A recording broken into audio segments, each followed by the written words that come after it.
My son invited me onto his yacht by the shore to spend time together.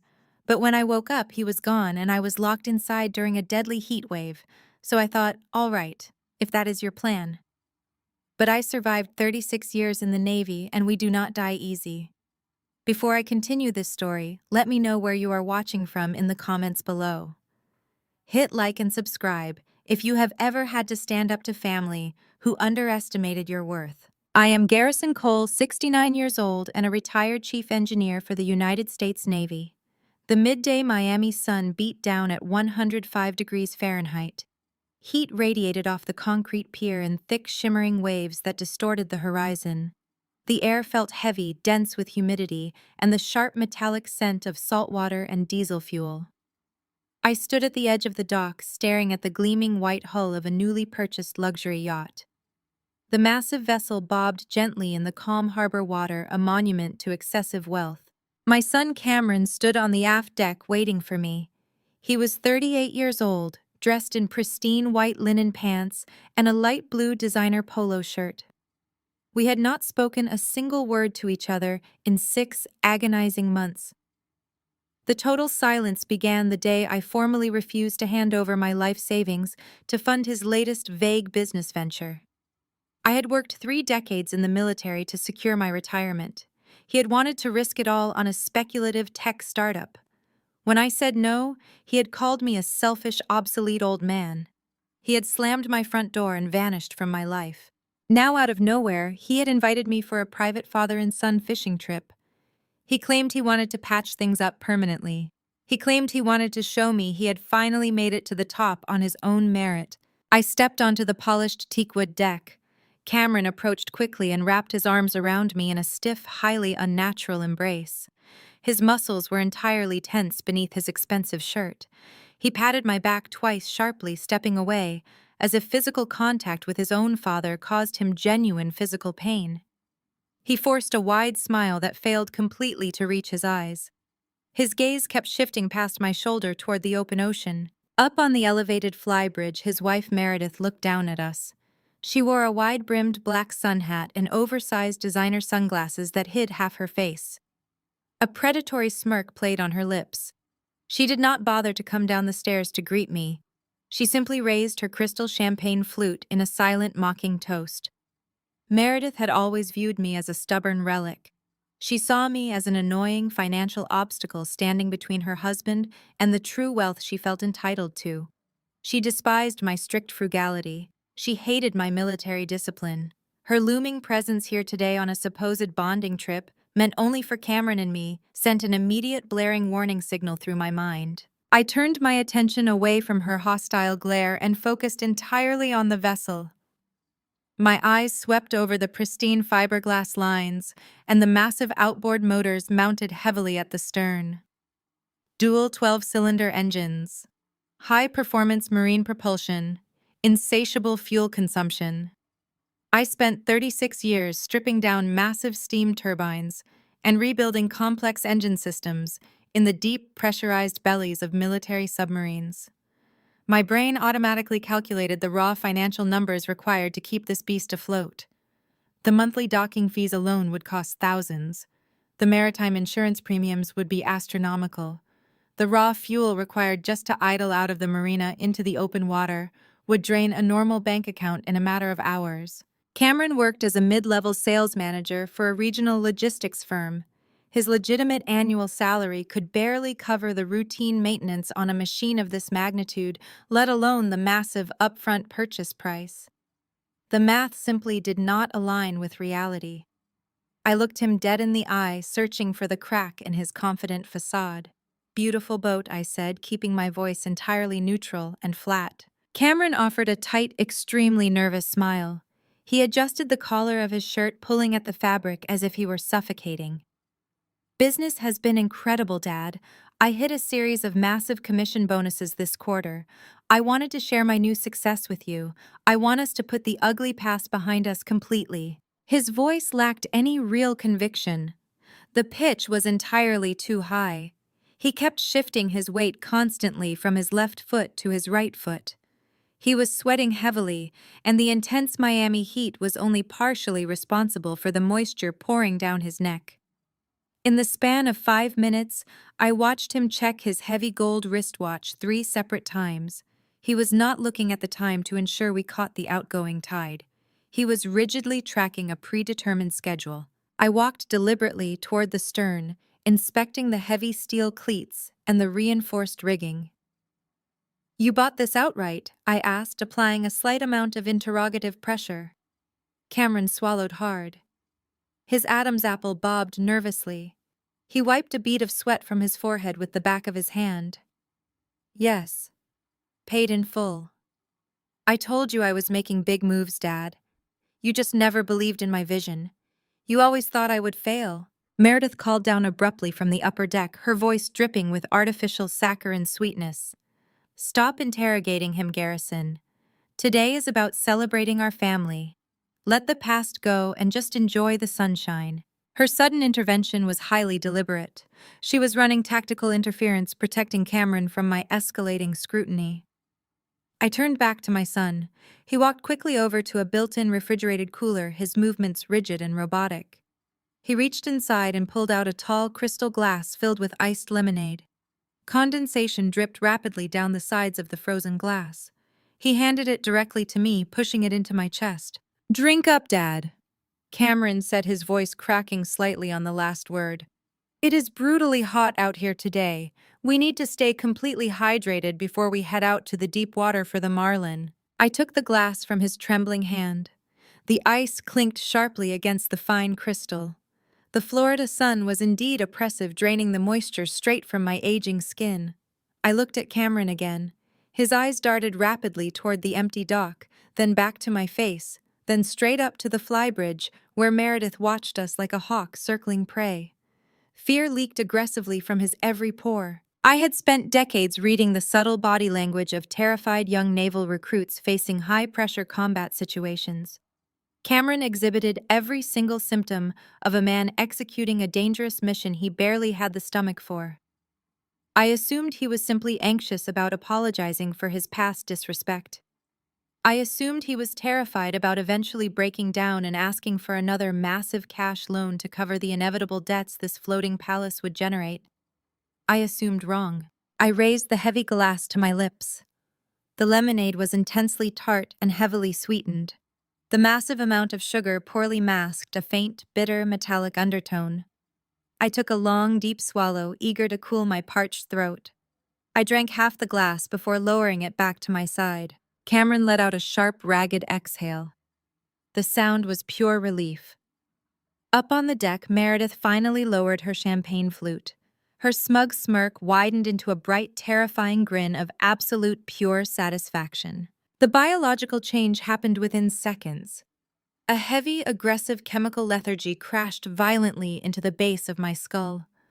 The bright Miami sun suddenly fractured into blinding, painful shards of white light that pierced my retinas. The solid teakwood deck beneath my feet pitched violently, throwing me off balance, even though the water in the protected harbor remained completely dead calm. I tried to speak. I tried to demand an answer, to ask Cameron exactly what he had put in my drink. My tongue felt like a solid block of lead. My jaw completely refused to move. The glass slipped helplessly from my numb, tingling fingers. It shattered loudly on the pristine wooden deck. Ice cubes and yellow liquid scattered wildly around my leather shoes. I stumbled backward, losing all motor control over my lower body. My knees buckled instantly under my own weight. I collapsed heavily against the white leather seating of the aft lounge, my back striking the fiberglass bulkhead. My vision narrowed rapidly into a dark, suffocating tunnel. My breathing slowed to a crawl. Through the rapidly fading light, I saw my son standing perfectly still. He did not rush forward in a panic to catch my fall. He did not shout for medical help. He did not reach for his phone to dial emergency services. Cameron simply stared down at me with cold, dead eyes. He slowly raised his wrist and checked his heavy gold watch one final time. His absolute betrayal was the last thing my fading brain processed before the chemical darkness swallowed me whole. The transition from unconsciousness to waking was not a gradual lifting of fog. Senses returned to me with the sudden violent impact of a physical blow. The air inside the compartment possessed a tangible weight pressing against my chest like a damp wool blanket. I opened my eyes, but the absolute pitch blackness offered no visual relief. I lay flat on a hard diamond-tread steel floor. The aggressive metallic taste of the spiked lemonade coated the back of my throat with a bitter, chalky residue. I pushed myself up onto my hands and knees, my muscles protesting with a heavy, unnatural sluggishness. The drug Cameron had used was powerful, designed to incapacitate quickly and thoroughly, but it was already burning out of my system. You do not survive 3 decades in the deep ocean by giving in to the immediate instinct to panic. I forced my breathing to slow down. I cataloged my assets. I was alive. I was conscious. I was trapped. I reached out in the darkness, letting my fingertips trace the riveted seams of the metal bulkhead. The steel was already radiating a dull, steady, and terrifying warmth. My tactical assessment of the space confirmed my location. This was the lower auxiliary equipment hold. It housed the backup generator, the secondary bilge pumps, and the raw water intake valves. It was a space designed exclusively for machines, not for men. It lacked natural light and featured only one point of entry. I crawled blindly across the vibrating floor deck until I found the primary hatch. It was constructed of solid marine-grade aluminum and reinforced with a heavy steel core. I ran my palms over the smooth surface until I located the interior latch mechanism. I gripped the heavy handle with both hands and pushed downward, applying my entire body weight to the lever. The handle refused to move even a fraction of an inch. I knelt and ran my fingers along the bottom edge of the doorframe. The primary locking pins were engaged firmly from the outside. Cameron had thrown the external deadbolt the moment he dragged my unconscious body down the stairs. I pressed my ear against the warm metal of the door and listened closely. In any sealed marine environment, the hum of the ventilation system serves as the heartbeat of the vessel. There was absolute silence. The intake blowers were dead. The exhaust fans were disabled. The ambient temperature in Miami was hovering at a brutal 105 degrees outside. Inside this unventilated steel box, surrounded by the thick fiberglass hull, absorbing the direct, unfiltered afternoon sun, the temperature was rising exponentially. The sheer, calculated malice of the murder plot washed over me with crystal clarity. Cameron did not possess the stomach for a violent, bloody confrontation. He was a coward who hid behind spreadsheets, tailored suits, and quarterly sales reports. Meredith was the true architect of this execution. She understood the intricate mechanics of plausible deniability. A brutal physical assault leaves forensic evidence. A gunshot requires a lengthy police explanation. Poison leaves toxicological traces in the bloodstream that a competent medical examiner will eventually uncover during a routine autopsy. But hyperthermia is a silent, invisible killer. They would leave me locked in this lightless oven while they took the motorized dinghy to shore. They would sit in an air-conditioned restaurant drinking expensive wine, eating expensive food, and establishing an ironclad documented alibi. Meanwhile, the temperature inside the hold would climb steadily past 120 degrees. My core body temperature would naturally follow. Profuse sweating would quickly lead to severe clinical dehydration. Tachycardia would set in as my heart struggled frantically to pump thickening blood to my vital organs. Confusion, delirium, and finally a massive cardiac arrest brought on by fatal heat stroke would end my life.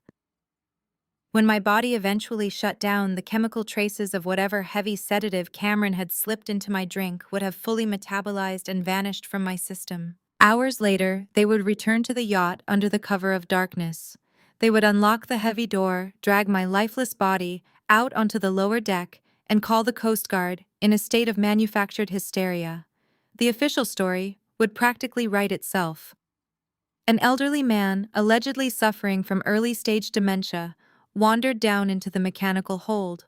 By accident, became disoriented in the dark, and tragically locked himself inside. The medical examiner would find zero evidence of foul play. The local authorities would issue a swift ruling of accidental death. Cameron would play the grieving, heartbroken son for the local news cameras. Meredith would offer a perfectly rehearsed performance of shock and sorrow. They would bury me quickly and move immediately to liquidate my entire estate to fund their lavish lifestyle. The air in the hold was becoming dangerously thin and aggressively hot. Every breath scorched the back of my throat. Sweat poured continuously from my forehead, stinging my eyes and soaking my linen shirt until it clung to my skin like a wet, heavy shroud. I could feel my pulse hammering rapidly against my ribs. The human body is a fragile engine, and mine was beginning to overheat at an alarming rate. In the summer of 1992, a massive electrical fire tore through the aft engine room of the USS Dallas while we were submerged 300 feet below the surface of the Pacific Ocean. The ambient temperature in the sealed compartment reached 130 degrees before we managed to isolate the blaze. I spent 4 brutal hours in that suffocating hellscape, coordinating the damage control teams while breathing through a heavy chemical respirator. I learned a vital, unforgettable lesson that day about the direct relationship between fear and oxygen consumption. Panic accelerates the heart rate. A rapid heart rate demands significantly more oxygen. When oxygen is severely limited, panic becomes an absolute death sentence. I closed my eyes and forced my mind back to the disciplined rhythm of naval damage control. Breathe in for 4 seconds. Hold for 2 seconds. Exhale for 4 seconds. Control the heart. Control the mind. I resumed my blind, methodical inspection of the compartment. My hands swept over the smooth casing of the backup generator. I felt the cold, hard edges of the wall-mounted wrench rack, but I found the tools completely missing. Cameron had systematically stripped the room of anything that could be used as a blunt instrument or a prying tool. He had prepared this steel coffin with meticulous, terrifying attention to detail. I found the secondary ventilation duct mounted near the ceiling. I reached up and pressed my bare hands against the heavy steel grating. It was bolted securely into the bulkhead with tamper-proof screws. Even if I managed to pry the rigid grating loose with my bare hands, the duct itself was barely 6 inches wide, making it completely impassable for a grown man. The air inside the duct was totally stagnant. Cameron had manually shut the external louvers on the top deck before coming down to greet me on the dock. The temperature spiked further. My lungs labored heavily to draw in the increasingly toxic stale air. I felt the first terrifying waves of dizziness wash over my brain. My legs trembled violently, threatening to give out completely and send me crashing to the steel deck. Dehydration was setting in rapidly, sapping the strength from my muscles. The absolute darkness pressed heavily against my eyes, playing tricks on my vision and creating phantom shapes in the blackness. I needed a breaching tool immediately. I needed something heavy enough to smash the locking mechanism of the primary hatch or rupture the thick fiberglass wall separating the hold from the main engine room. I moved along the portside bulkhead, dragging my open hands across the smooth surface. My knuckles struck a hard cylindrical object mounted securely in a quick-release bracket. I instantly recognized the shape: the emergency fire extinguisher. Maritime safety law legally required a heavy-duty carbon dioxide fire extinguisher to be securely mounted in every enclosed mechanical space on a commercial or private vessel. The outer casing was solid reinforced steel. It weighed roughly 20 pounds fully charged. It was the absolute perfect improvised battering ram. A sudden surge of adrenaline pushed the crippling fatigue out of my muscles. I reached out in the darkness and grabbed the thick metal neck of the extinguisher. I gripped the release latch and pulled upward with maximum force, ready to swing the heavy cylinder directly into the center of the reinforced door to shatter the locking pins. The extinguisher slid out of the bracket with horrifying, effortless ease. The momentum of my violent upward pull sent me stumbling backward because the cylinder possessed absolutely no weight. I fell hard against the metal decking, clutching the bright red cylinder to my chest. I quickly ran my thumb over the small glass pressure gauge mounted near the handle.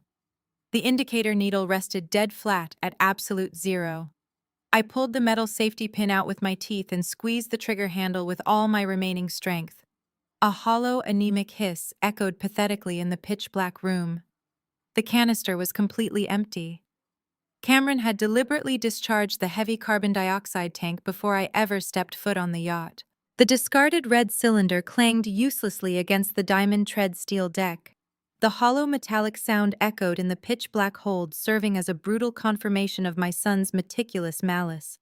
Cameron had anticipated my every move. He had deliberately emptied the carbon dioxide canister before I ever stepped foot on the yacht, systematically removing brute force as a viable option for escape. I pushed myself up from the floor, my muscles heavy and uncoordinated. The chemical lethargy from the spiked lemonade still coursed through my veins, coating my tongue with a bitter synthetic residue. But the drug was no longer my primary enemy. The heat was. The ambient temperature inside the sealed auxiliary compartment was climbing aggressively past 120 degrees.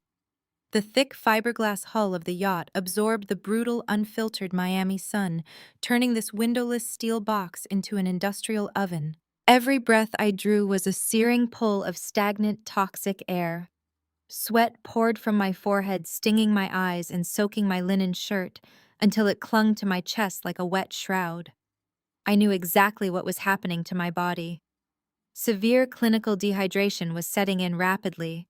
My pulse hammered against my temples in a frantic, irregular rhythm as my heart struggled to pump thickening blood to my vital organs. The immediate primal instinct to hurl my fists against the reinforced door and scream for help roared in the back of my mind. I crushed that instinct instantly. Shouting is a rapid, useless waste of precious oxygen. Screaming accelerates the heart rate, and an accelerated heart rate invites panic. When oxygen is strictly limited, panic is an absolute death sentence. I closed my eyes, forcing my mind to detach completely from the suffocating reality of the yacht. The intense baking darkness instantly transported me back 2 decades. I was no longer a 69-year-old man facing execution by heatstroke on a luxury boat. I was a chief engineer standing in the lower engine compartment of the USS Dallas, submerged 300 feet below the surface of the Pacific Ocean. A catastrophic electrical fire had turned our section into a literal furnace. The smoke had been thick and blinding. Junior sailors around me had lost their minds to fear thrashing blindly against the bulkheads as the temperature crested 130 degrees.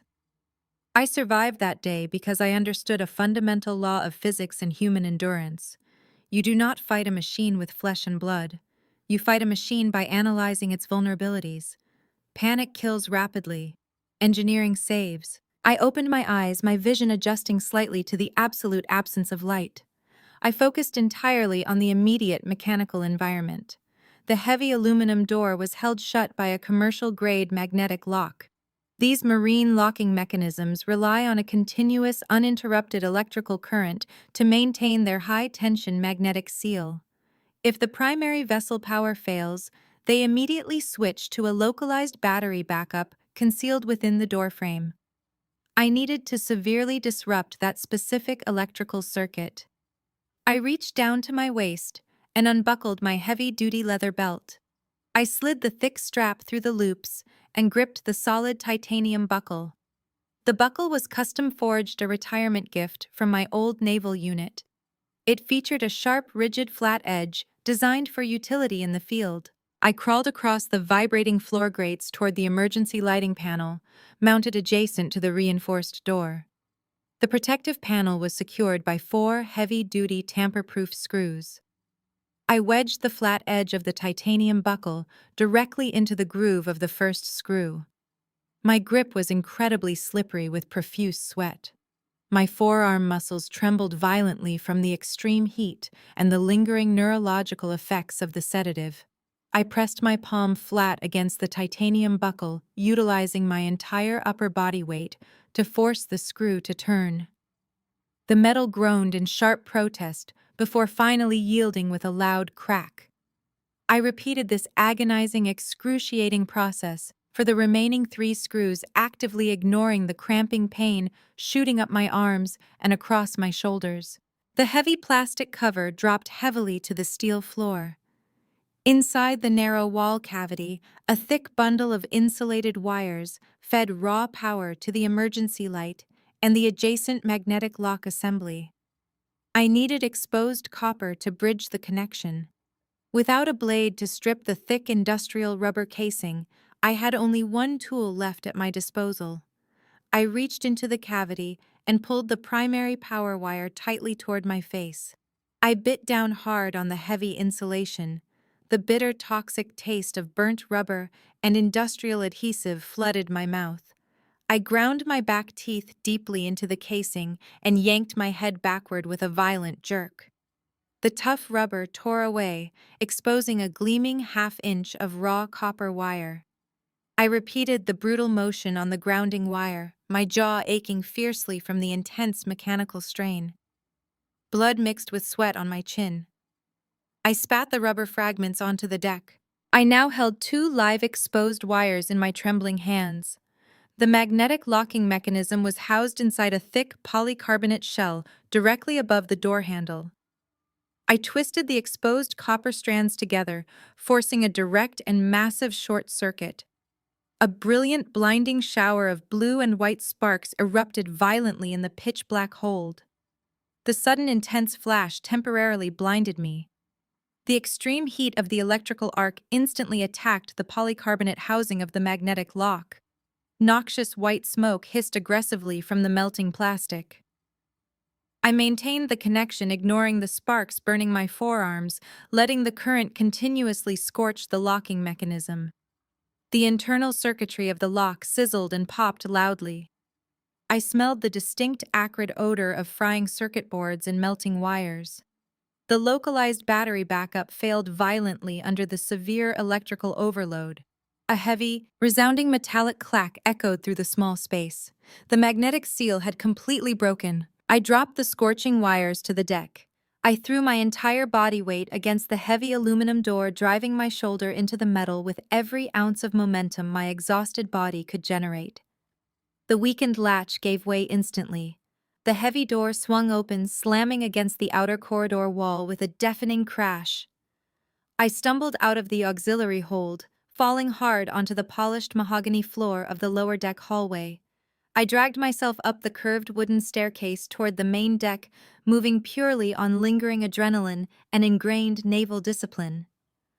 I pushed through the heavy glass sliding doors and collapsed onto the exterior aft lounge. The blinding Miami sun assaulted my vision, but the fresh, salty ocean breeze hitting my face was the sweetest sensation I had ever experienced. I lay flat on the white leather cushions, gasping deeply for air, forcing my burning lungs to expand and contract naturally. My vision slowly adjusted to the harsh, unforgiving glare. I pushed myself upright and grabbed the stainless steel railing to steady my dangerously trembling legs.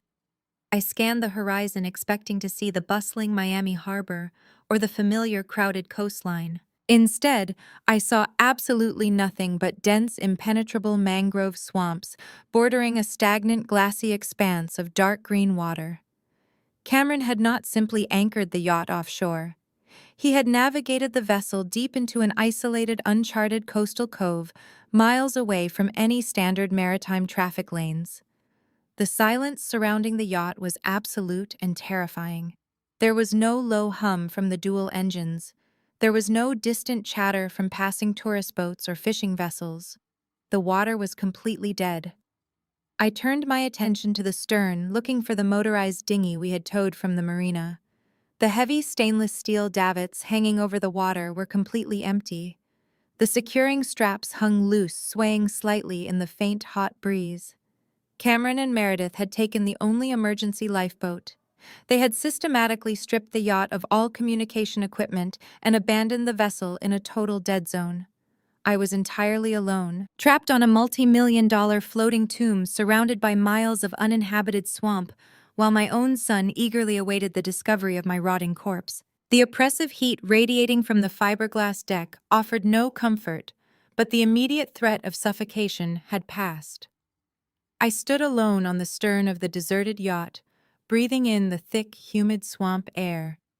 My muscles ached from the violent exertion of escaping the auxiliary hold, but my mind operated with cold, military clarity. Survival in hostile territory requires immediate situational awareness and rapid intelligence gathering. I needed to understand the exact parameters of the battlefield, my son had prepared for me. Cameron was a coward, but he was not a spontaneous killer. This execution was premeditated. The disabled ventilation, the emptied fire extinguisher, the isolated anchorage in an uncharted inlet. Every single detail pointed to a highly orchestrated operation. I needed the blueprint of his treason. I turned my back on the desolate mangrove shoreline and moved toward the main cabin. The heavy sliding glass doors were locked. I did not waste time looking for a hidden key. I wrapped my jacket tightly around my fist and drove my elbow directly into the center of the tempered glass pane. The structural integrity shattered instantly. I stepped through the cascade of falling glass into the main salon. The interior of the yacht was a monument to unearned luxury. White leather sofas, polished mahogany tables, and imported crystal decanters mocked the brutal reality of my current situation. The air conditioning was dead, leaving the cabin stifling and stagnant. I moved past the galley and headed straight down the narrow corridor toward the master stateroom. If Cameron had planned a murder on this vessel, he would keep the vital documentation close to his chest. He always possessed a fatal flaw of arrogance, believing his poorly constructed secrets were invisible to the world. I reached the master suite and kicked the door open. The room smelled overwhelmingly of Meredith's expensive floral perfume and Cameron's distinct cologne. The scent was a physical assault, a nauseating reminder of the two people who had just condemned me to a slow, agonizing death. I did not conduct a frantic emotional search. I executed a systematic tactical sweep. I emptied the mahogany dressers, tearing the custom-tailored clothing out onto the floor. I checked the linings of the expensive luggage stacked in the corner. I found nothing but the superficial trappings of their fake wealth. I turned my attention to the center of the room. The massive king-sized bed dominated the space. I grabbed the edge of the heavy mattress and heaved it off the frame with a violent surge of adrenaline. It crashed against the mirrored closet doors. I ripped away the wooden slats supporting the bed frame, exposing the bare fiberglass subfloor of the hull. My eyes scanned the flat surface. 36 years of inspecting naval architecture trained me to spot structural anomalies. Near the portside corner, a tiny, almost imperceptible seam broke the smooth fiberglass pattern. It was a flush-mounted access panel, entirely flush with the deck. I pulled the solid titanium buckle of my leather belt from my pocket. I wedged the sharp metal edge into the microscopic gap and applied maximum leverage. The panel popped open with a sharp crack, revealing a shallow, dark compartment. Inside lay a thick, heavy leather folio. I pulled it out. The leather felt cold and slick against my sweat-drenched palms. I carried the folio over to the small writing desk near the porthole to utilize the harsh afternoon sunlight streaming through the glass. I flipped the heavy cover open. The contents did not merely explain the murder plot.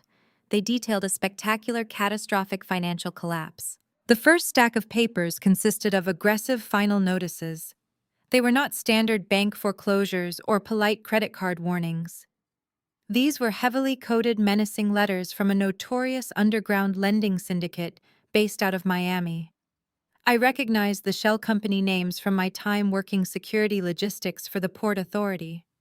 These were men who did not negotiate payment plans. They dealt in broken bones, seized assets, and sudden disappearances. The spreadsheets attached to the notices revealed the horrifying extent of Cameron's failure. He had borrowed heavily from loan sharks to maintain the illusion of a successful corporate executive. He had purchased the designer clothes, the luxury cars, and this multi-million-dollar yacht using lethal, unregulated debt. He was currently completely insolvent. The final deadline for a massive balloon payment of $800,000 was dated merely 3 days from today. I pushed the syndicate threats aside. Beneath them lay the true instrument of my execution. It was a pristine, legally binding contract from a premier global insurance conglomerate. I stared at the bold black lettering at the top of the first page. It was a comprehensive life insurance policy. The coverage amount was staggering: $5 million. The effective date of the policy was exactly 4 weeks ago. I flipped straight to the final page of the contract. My heart hammered a steady, furious rhythm against my ribs. There on the bottom line designated for the primary insured was my signature. It was a flawless, masterful forgery. The loops and angles mimicked my handwriting with terrifying accuracy. Cameron had clearly traced it from the old financial aid documents I had signed decades ago to put him through college, or perhaps from the naval pension forms he had supposedly helped me organize last winter. He had weaponized my past trust to forge my death warrant. The beneficiary line was equally damning. It named Cameron Cole as the sole recipient of the $5 million payout, with Meredith Cole listed as the secondary beneficiary. The entire picture locked into perfect, horrifying focus. Cameron did not just want me dead because he hated me. He needed me dead to survive. My life was the exact currency required to pay off the syndicate enforcers breathing down his neck. The yacht was never a symbol of his success. It was the designated murder weapon. They had lured me into a meticulously designed trap, intending to trade my life for their financial salvation. A deep, consuming rage ignited in the center of my chest. It burned away the lingering effects of the sedative. It burned away the last 40 years of paternal obligation. I had sacrificed my youth in the crushing depths of the ocean to provide a stable, honorable life for a son who ultimately viewed me as nothing more than a disposable cash asset. I stared at the forged signature, feeling the raw, undeniable reality of his treason. He had condemned me to bake to death in a steel box so he could continue wearing tailored suits and drinking imported champagne. I carefully folded the insurance policy and the syndicate notices back into the leather folio. This was the blueprint of their destruction. I needed to secure it immediately. I looked around the room, searching for a waterproof container to protect the documents during my inevitable escape from the vessel. Suddenly, the absolute silence of the isolated cove shattered. A distant, high-pitched mechanical whine cut through the humid air. I froze, tilting my head toward the broken glass door of the salon. The sound grew rapidly in volume and intensity. It was the unmistakable roar of a high-speed outboard motor. It was echoing sharply across the flat, dark water of the mangrove swamp, heading directly toward the anchored yacht. My tactical assessment shifted instantly from investigation to immediate survival. Cameron and Meredith were not waiting for the cover of darkness to secure their alibi. The syndicate deadline was pushing them into a panicked, rushed timeline. They were returning right now to verify the kill and retrieve the corpse. I had less than 2 minutes before they boarded the vessel and discovered the shattered auxiliary hatch. They were coming back for a dead man, but the chief engineer was fully awake, heavily armed with the truth, and preparing to alter the fundamental rules of their deadly game. The distant, high-pitched mechanical whine rapidly transformed into an aggressive, tearing roar. The sound sliced violently through the heavy, humid air of the isolated mangrove swamp. Cameron and Meredith were pushing the small outboard motor to its absolute maximum capacity. The impending deadline from the underground lending syndicate had clearly fractured their nerves, forcing them into a rushed, panicked timeline. They needed a corpse immediately to satisfy the insurance conglomerate. I had less than 2 minutes before they boarded the hull. I spun away from the shattered glass of the main salon doors and moved swiftly back into the master stateroom. The leather folio containing the forged $5 million life insurance policy and the aggressive syndicate final notices rested heavily on the writing desk. This collection of papers was the only tangible proof of their premeditated murder plot. Without these documents, my survival would simply be framed as the confused wandering of an elderly man suffering from severe dementia. I needed a highly secure transport method. My eyes scanned the expansive, custom-built cedar closet. On the top shelf, partially hidden behind a stack of expensive resort wear, I spotted a heavy-duty marine-grade dry bag. The thick yellow vinyl was designed specifically to protect sensitive electronics from total submersion. I snatched the bag and forced the heavy leather folio deep inside. I rolled the top nylon collar down tightly, executing 4 precise folds before snapping the heavy plastic buckles together. The airtight seal engaged with a solid, reassuring click. I strapped the bag securely across my chest, pulling the nylon webbing tight until the rigid vinyl pressed firmly against my ribcage. The evidence was permanently secured. My immediate tactical priority shifted back to the primary hatch of the auxiliary hold.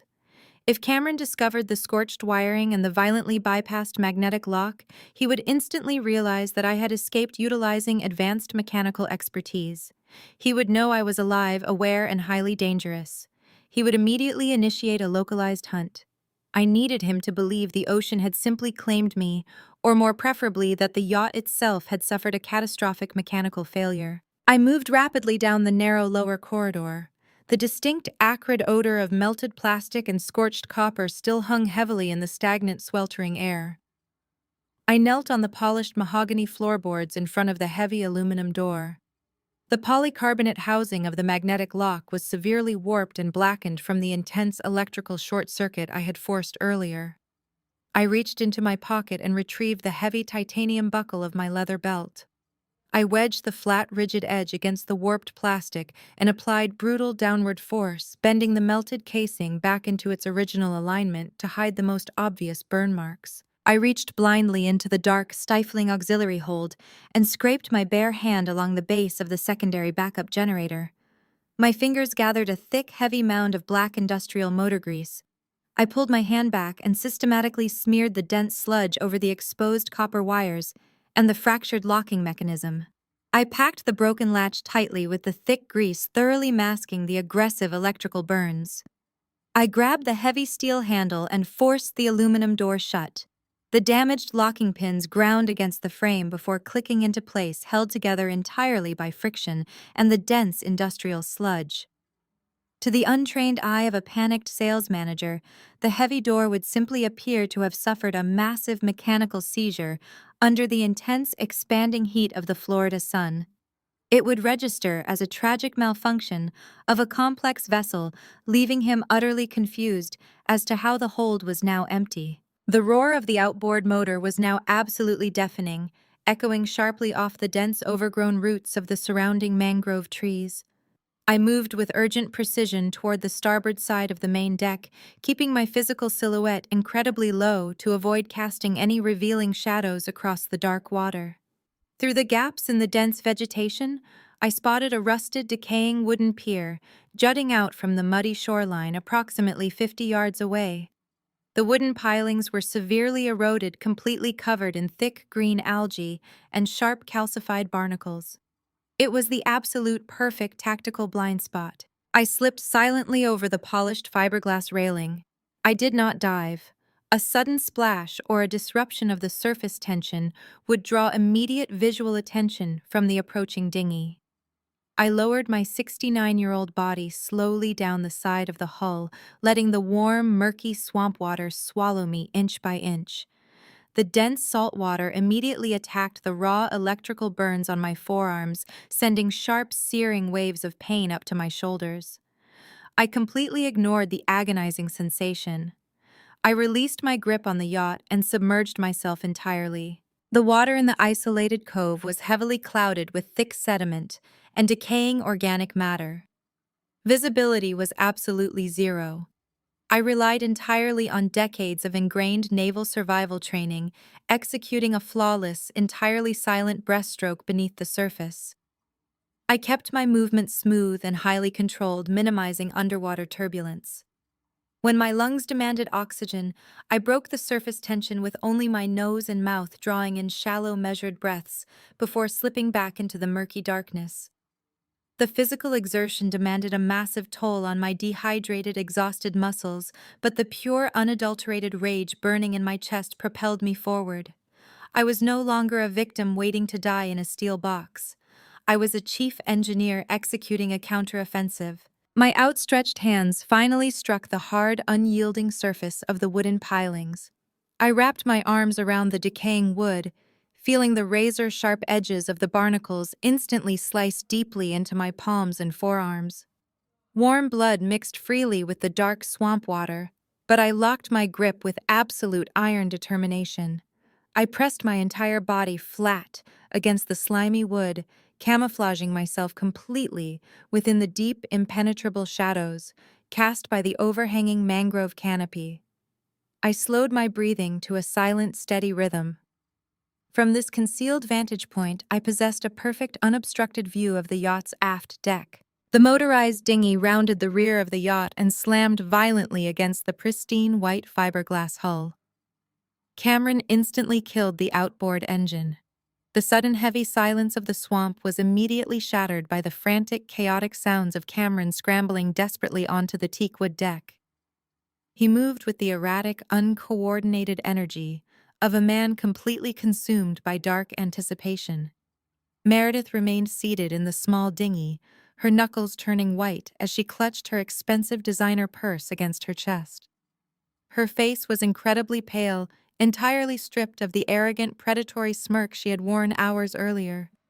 The reality of their actions was clearly crashing down upon her. Cameron sprinted directly across the aft lounge and threw himself down the narrow stairs toward the lower corridor. From the dark water, I watched his frantic movements through the shattered glass doors of the main salon. I saw him slide uncontrollably on the polished floorboards before slamming his hands against the heavy handle of the auxiliary hold. He did not hesitate. He braced his legs against the bulkhead and threw his entire body weight backward, pulling furiously on the handle. He was fully preparing himself to stare down at the baked, lifeless corpse of his own father. The heavily greased latch offered zero resistance. The heavy aluminum door swung wide open, slamming loudly against the interior wall. A second of absolute terrifying silence hung heavy over the dark water. Cameron stood perfectly frozen in the doorway, staring blankly into the pitch-black void. Then a raw, visceral scream of pure, unadulterated panic erupted violently from his throat. The sound tore through the quiet swamp, echoing endlessly across the water. It was not a shout of confusion. It was the absolute, undeniable sound of a predator suddenly realizing he was standing entirely alone in the dark, and the trap he had built was completely empty. Cameron's scream faded rapidly into the dense, suffocating canopy of the mangrove swamp. I did not linger in the dark water to watch his panic evolve into desperate realization. I turned my back to the decaying pilings and began the grueling navigation inland. The Florida coastal scrubland was an unforgiving, hostile terrain composed entirely of razor-sharp sawgrass, sinking black mud, and sweltering humidity. Every single step demanded a massive withdrawal from my rapidly depleting physical reserves. My heavy leather shoes squelched loudly in the brackish muck, slowing my forward momentum. The stagnant salt water burned fiercely across the fresh, jagged lacerations on my palms and forearms caused by the barnacles. I ignored the localized pain completely. I channeled the searing, intense rage burning in the center of my chest directly into my leg muscles. I had a singular tactical objective. I needed secure, untraceable communication to establish my counteroffensive. After 40 agonizing minutes of breaking through the treacherous underbrush, the dense coastal vegetation finally gave way to cracked, sun-bleached asphalt. I stood on the dusty shoulder of a desolate two-lane state highway, shimmering under the oppressive late-afternoon sun. A quarter-mile down the entirely empty road, the faded, buzzing neon sign of an independent gas station flickered weakly against the glaring blue sky. I moved toward the isolated structure with a steady, measured military marching cadence, absolutely refusing to allow physical exhaustion to compromise my upright posture. The station appeared practically abandoned. A single uninterested clerk dozed heavily behind the counter inside the fortified glass booth. Mounted securely to the exterior brick wall, heavily oxidized by decades of relentless salt air, hung a fully operational public payphone. I reached into my soaked trouser pocket and retrieved a single, relatively dry quarter I always carried precisely for unforeseen emergencies. I fed the silver coin into the rusted mechanical slot and dialed a private, highly secure unlisted number strictly from memory. The secure line rang exactly twice before a sharp, commanding voice answered. Oliver Hayes was currently recognized as one of the most highly lethal and ruthlessly effective corporate litigators operating in the state of Florida. 25 years ago, however, he was a young, aggressively sharp Navy JAG officer assigned directly to my Pacific submarine fleet. We had navigated the exceptionally treacherous waters of classified military tribunals and highly volatile hostile deployments together. We did not exchange pleasantries. We never did. Oliver, I said, keeping my voice entirely flat and devoid of panic despite my raw throat. Initiate protocol blackout. Effective immediately. A brief, heavy silence stretched tautly across the encrypted line. Oliver processed the severe command instantly. His mind shifted gears from civilian law directly back to military crisis management. Garrison. Where exactly are you located? The Regional Coast Guard Maritime Alert just crossed the emergency wire 10 minutes ago. They are officially stating you fell overboard in open water. I am currently standing on solid dry land, I replied coldly, gripping the heavy plastic receiver. Cameron and his wife attempted a premeditated execution by hyperthermia. They deliberately locked me inside the sealed auxiliary equipment hold of their newly purchased yacht during peak afternoon temperatures. They previously fabricated a $5 million life insurance policy featuring a flawless forged signature. The physical documentation proving their treason is currently secured inside a waterproof dry bag strapped tightly against my chest. Oliver exhaled sharply through his nose. The faint sound carried the distinct, unmistakable edge of an apex predator catching the fresh scent of blood. Understood. Are you physically compromised in any way? I am entirely operational, I assured him. But officially, I need to remain completely dead to the outside world.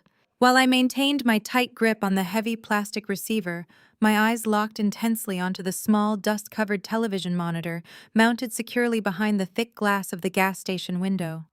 The screen abruptly shifted from a local commercial to display the bright red flashing banner of a local news-breaking broadcast. The volume was entirely muted through the thick safety glass, but the visual narrative unfolding on the screen was crystal clear. The local news camera crews were clustered tightly together around the polished mahogany entrance of the Miami Harbor Master's official office. Cameron stood squarely at the center of the flashing media circus. His previously pristine white linen outfit was now intentionally rumpled and stained with salt water. His carefully styled hair was aggressively disheveled. He gripped the wooden edges of the public podium with white, trembling knuckles, performing the demanding role of a devastated, heartbroken son with sickening, calculated precision. He wept openly in front of the flashing cameras, repeatedly wiping manufactured tears from his flushed cheeks. The urgent news chyrons scrolling rapidly across the bottom of the digital screen summarized his treacherous, carefully rehearsed lie. The bold text stated the surviving son claimed his father suffered from severe, undocumented, and rapidly advancing dementia. The narrative claimed I had become hopelessly disoriented in the severe heat, wandered aimlessly off the aft deck, and tragically vanished into the deep, unforgiving ocean currents. Meredith stood directly behind his right shoulder, perfectly completing the public alibi. She wore an oversized pair of dark designer sunglasses concealing her eyes entirely from the media scrutiny. She stroked Cameron's shaking back with slow, deliberate, highly visible, comforting motions. She played the deeply traumatized, supportive daughter-in-law to absolute perfection. She was aggressively projecting an unwavering image of tight family unity and sudden, unbearable grief. Her physical performance was a terrifying masterclass in psychological manipulation. The entire charade was designed specifically to preempt any official police investigation into their underlying financial motives. By publicly branding me as a confused, senile, and declining old man, they actively erased any immediate suspicion of foul play. The general public eagerly consumes a tragic, unavoidable accident. Law enforcement agencies rarely look for a complex murder plot when the weeping wealthy family eagerly provides them with a heartbreaking, highly plausible medical explanation. They had constructed an impenetrable shield of public sympathy to guard their impending financial windfall. They are running a live press conference right now on the local affiliate, I told Oliver, staring with cold intensity at the flickering television screen. Cameron is weaponizing a fake dementia diagnosis to explain my disappearance. He is claiming I simply wandered overboard in a state of severe mental confusion. I am looking at the exact same live broadcast on my office monitor. Oliver replied, his professional tone dropping instantly into a dangerous icy register. The United States Coast Guard just released their official public statement regarding the incident. They are currently launching a massive multi-agency search and rescue operation across the entire coastal sector. They have already deployed 2 MH-60 Jayhawk helicopters and 4 rapid response maritime boats to scour the ocean surface. The local news anchor reappeared on the screen, his face grave, serious, and appropriately somber. The bold yellow text flashing below his desk finalized my current binding legal status. Garrison Cole was officially declared a missing person presumed dead at sea. The massive bureaucratic machine had been fully activated based entirely on my son's malicious lie. The trap they had so carefully built was now fully operational, securing their public innocence. They firmly believed they had successfully eliminated their primary obstacle and secured their $5 million salvation. They believed the deep ocean had swallowed their sins entirely, but they had tragically miscalculated the resilience of a trained engineer. They had locked the door, emptied the extinguisher, and sailed away, absolutely certain of their lethal victory. They were currently weeping for a dead man. They had absolutely no idea they had just caught a ghost. I left the desolate gas station behind, stepping back into the oppressive heat of the Florida afternoon. The television screen had confirmed my new reality. I was officially a ghost, a tragic victim of a manufactured dementia wandering the ocean currents. My son and his wife had successfully executed the public phase of their operation. Now it was time to execute the silent, subterranean phase of mine. I walked 2 miles down the cracked asphalt shoulder of the state highway until I reached a busy commercial intersection. I paid for a taxi using the damp emergency cash I always kept sealed in a small plastic sleeve inside my wallet. I directed the driver to a sprawling corporate park situated on the edge of the financial district. I did not enter through the grand glass atrium of the main building. I navigated the perimeter and utilized a secure biometric service entrance designated specifically for executive partners. Oliver Hayes occupied the entire top floor of the high-rise. His private office was a fortress of polished mahogany, soundproofed glass, and absolute discretion. I bypassed the receptionist using an old security code Oliver had given me a decade ago for extreme emergencies. I pushed open the heavy oak doors and stepped into the pristine, climate-controlled sanctuary. My appearance was a violent disruption to the sterile environment. My clothes were stained with black swamp mud and dried motor grease. My forearms were wrapped in improvised bandages, torn from my undershirt, hiding the deep lacerations inflicted by the barnacles. I smelled heavily of stagnant salt water and ozone. Oliver sat behind his massive desk, reviewing a stack of legal briefs. He looked up. For a fraction of a second, absolute shock registered in his sharp gray eyes. He had undoubtedly seen the same breaking news broadcast declaring me lost at sea. But Oliver was a man forged in the exact same naval crucibles I was. The shock vanished instantly, replaced by a cold, calculating professional focus. He did not ask if I was all right. He did not ask how I survived. He recognized immediately that a hostile engagement was actively underway. He stood up, locked the deadbolt on his office doors, and activated the electronic privacy frosting on the glass walls. I walked directly to his desk. I unbuckled the heavy plastic clasps of the yellow marine dry bag strapped to my chest. I pulled out the thick leather folio and dropped it heavily onto the pristine mahogany surface. The damp leather slapped loudly against the wood. They initiated a premeditated execution this afternoon. I said, my voice harsh and raspy from the smoke and dehydration. Cameron and Meredith locked me inside the sealed auxiliary equipment hold of their new yacht. They disabled the ventilation and emptied the fire extinguisher. They intended for me to die of heat stroke while they established a public alibi ashore.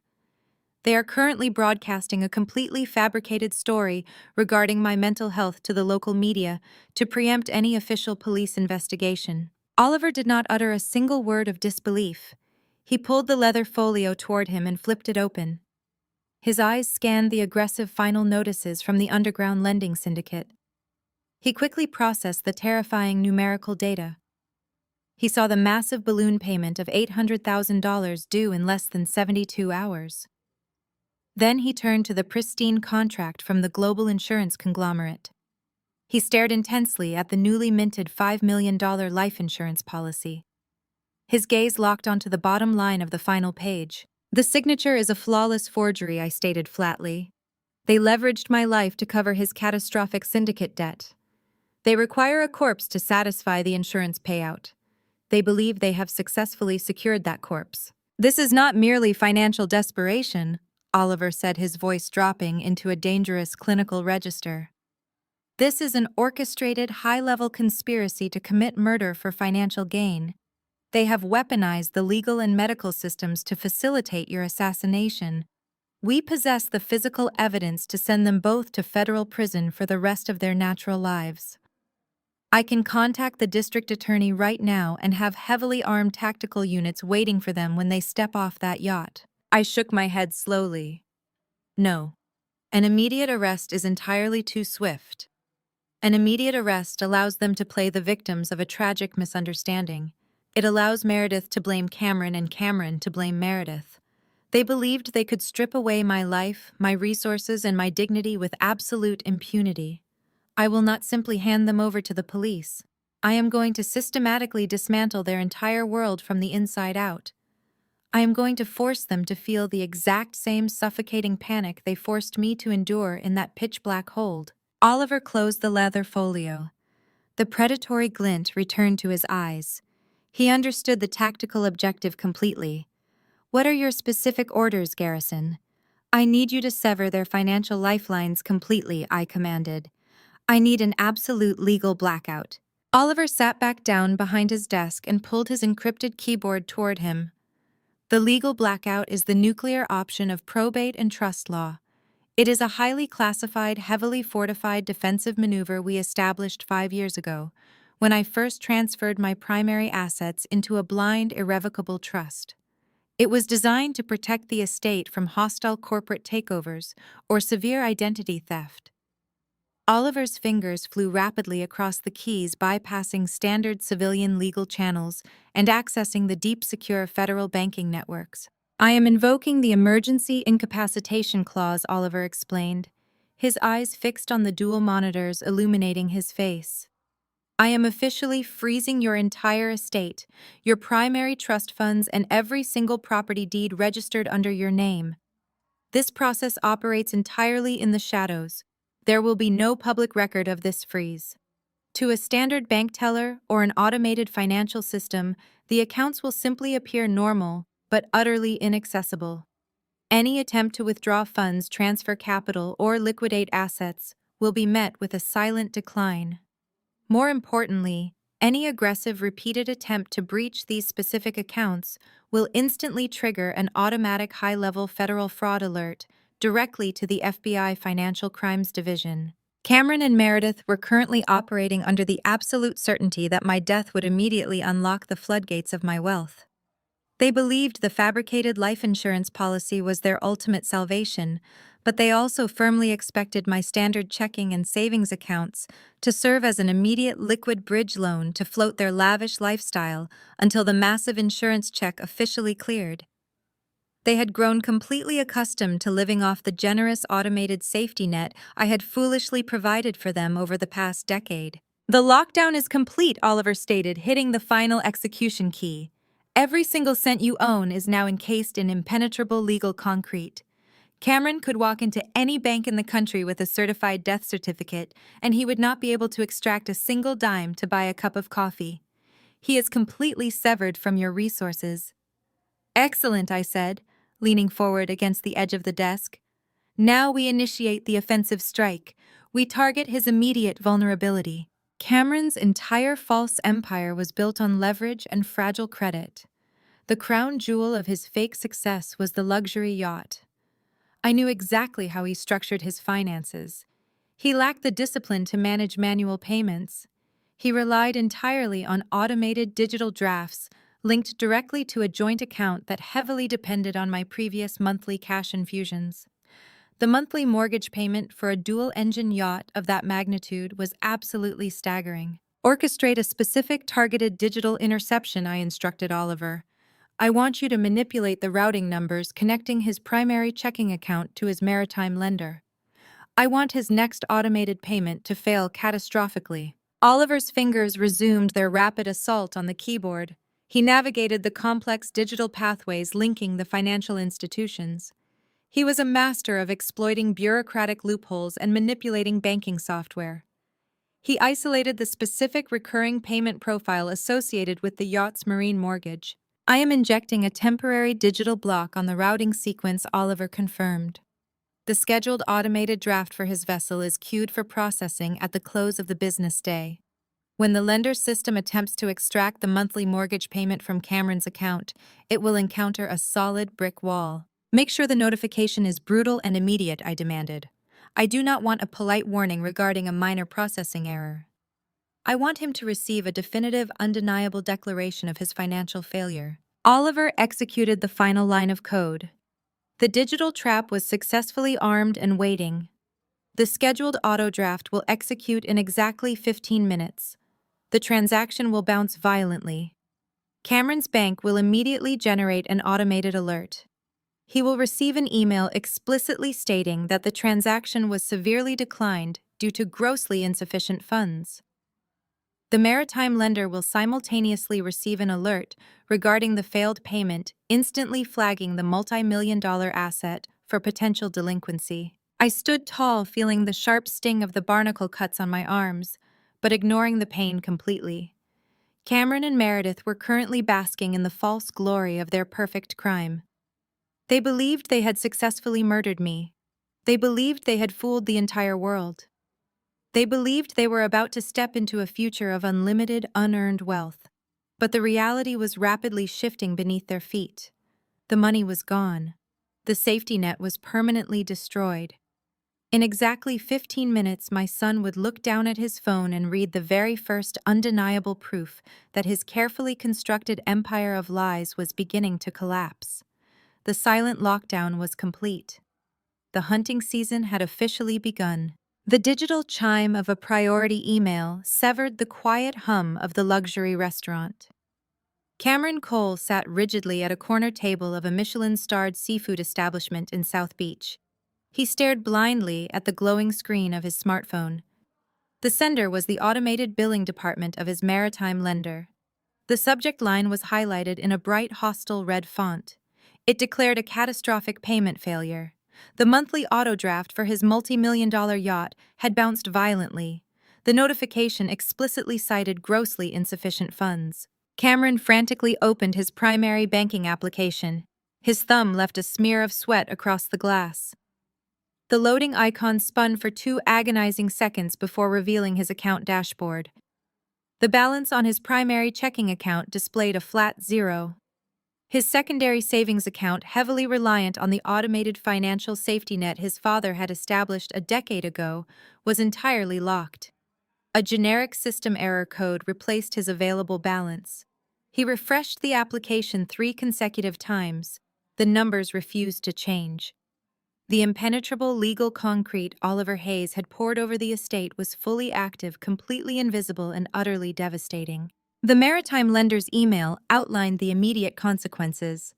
A secondary attempt to draft the funds would occur in 24 hours. If that transaction failed, the account would enter formal delinquency, triggering an immediate asset seizure protocol. Cameron felt the blood drain entirely from his face. The crushing weight of the $800,000 balloon payment owed to the underground lending syndicate pressed heavily against his chest. He was completely broke, heavily monitored by dangerous men, and rapidly running out of time. He looked across the table. Meredith sat in serene manufactured mourning. She wore a tailored black designer dress that cost more than a standard mortgage payment. She held a crystal flute of vintage champagne, delicately wiping away a non-existent tear whenever a waiter passed by their secluded alcove. She was thoroughly enjoying the luxurious performance of the devastated widow. She had completely insulated herself from the mechanical realities of their financial collapse. Cameron quickly shoved his phone face down onto the white linen tablecloth. He reached for his scotch glass and swallowed the amber liquid in a single desperate gulp. The alcohol burned his throat, but completely failed to steady his violently shaking hands. He needed to maintain the illusion of control. If Meredith discovered the banking lockdown right now, her carefully constructed facade would shatter in the middle of a crowded dining room. "Are you quite finished staring at your screen?" Meredith asked, her voice dropping its sorrowful pitch to deliver a sharp, icy reprimand. "People are watching us, Cameron. You need to look appropriately traumatized. Your father just died a tragic, highly publicized death at sea. Stop acting like a distracted teenager and order another bottle of the Dom Perignon." Cameron signaled the sommelier with a jerky, uncoordinated wave. He ordered the $1,000 bottle without looking at the price. The evening dragged on in a suffocating haze of anxiety. Meredith ordered the imported caviar, the Wagyu beef, and an array of expensive appetizers she barely touched. She was celebrating their perceived victory over the stubborn old man they had locked inside a baking steel box. Cameron forced himself to eat, his stomach churning violently with every bite. The phantom specter of his father's empty bank accounts haunted his every thought. The waiter eventually approached their table carrying a slim black leather folder. He placed it discreetly near Cameron's right elbow. The total bill exceeded $3,000. Cameron pulled his heavy metal black credit card from his designer wallet. He dropped it onto the small silver tray with an artificial flourish of absolute confidence. He handed the folder back to the waiter, desperately praying the card carried enough revolving credit to clear the massive charge. The waiter bowed slightly and retreated toward the service station. Cameron held his breath. 5 excruciating minutes passed. The elegant dining room felt like a pressurized submarine hull. The waiter returned his posture entirely stripped of its previous deference. He held the black metal card between 2 fingers. He leaned down, pitching his voice to a discreet, highly professional whisper that nevertheless echoed loudly in Cameron's ears. "I apologize sincerely, sir," the waiter stated. "The merchant terminal has declined this transaction. The bank has requested that we hold the card, but I am returning it to you as a professional courtesy. Do you happen to have an alternative method of payment?" Cameron felt a cold sweat break out across his entire body. He snatched the card from the waiter's hand. He forced a loud, artificial laugh that drew the attention of the adjacent tables. "There must be a ridiculous security hold on the account," Cameron declared, his voice pitching entirely too high. "My bank is notoriously overprotective regarding unusual spending patterns following a sudden family tragedy. Run the card again. Force the transaction through the manual terminal." The waiter maintained his neutral, unyielding expression. "I have already attempted the transaction through 3 separate terminals, sir. The rejection code is absolute. The account is completely locked." Meredith's eyes snapped toward Cameron. The delicate grieving widow routine vanished instantly, replaced by a cold reptilian glare. She recognized the scent of incompetence immediately. Without uttering a single word, she reached into her black leather clutch and retrieved her own platinum emergency credit card. She threw the plastic onto the silver tray with a sharp, aggressive flick of her wrist. "Run this immediately," Meredith commanded the waiter. The transaction cleared in seconds. Meredith did not wait for the receipt. She stood up, her chair scraping loudly against the polished hardwood floor. She grabbed Cameron firmly by the bicep. Her perfectly manicured fingernails dug viciously through the thin fabric of his shirt, sinking deep into his muscle tissue. She maintained a tight, artificial smile for the surrounding patrons as she physically dragged her husband away from the table. She completely bypassed the grand main entrance, hauling him directly through the swinging doors of the kitchen and out into the humid, garbage-strewn alleyway behind the restaurant. The heavy metal service door slammed shut, cutting off the ambient noise of the dining room. The alley smelled of rotting seafood and hot asphalt. Meredith shoved Cameron violently against the rough brick wall. Her voice dropped into a venomous, furious hiss. "What is wrong with your accounts?" Meredith demanded, her eyes wide with unadulterated rage. "We just successfully executed the most dangerous maneuver of our entire lives, and you cannot even manage a simple dinner bill." Cameron rubbed his bruising arm, his bravado entirely shattered. "My primary accounts are completely frozen. The auto draft for the yacht bounced an hour ago. The bank is refusing all transactions. I think the probate court automatically locked his estate funds the second the Coast Guard issued the missing person declaration. Meredith stepped closer, invading his personal space. "You absolute fool," she whispered. "We do not have time to wait for a probate judge to unthaw your father's standard checking accounts." I saw a black, heavily tinted SUV parked directly across the street from our condominium complex this morning. The driver did not move for 4 hours. The syndicate enforcers are no longer waiting patiently for their balloon payment. They are actively tracking our movements. They know you bought a multi-million-dollar boat. If we do not deliver $800,000 in cash by Friday, they will strip our assets and bury us in the Everglades. Cameron's breathing accelerated into a hyperventilating panic. "I cannot access the cash. The digital routing is completely blocked. I have zero liquidity." "Then you bypass the standard banks entirely," Meredith ordered, pointing a sharp finger directly at his chest.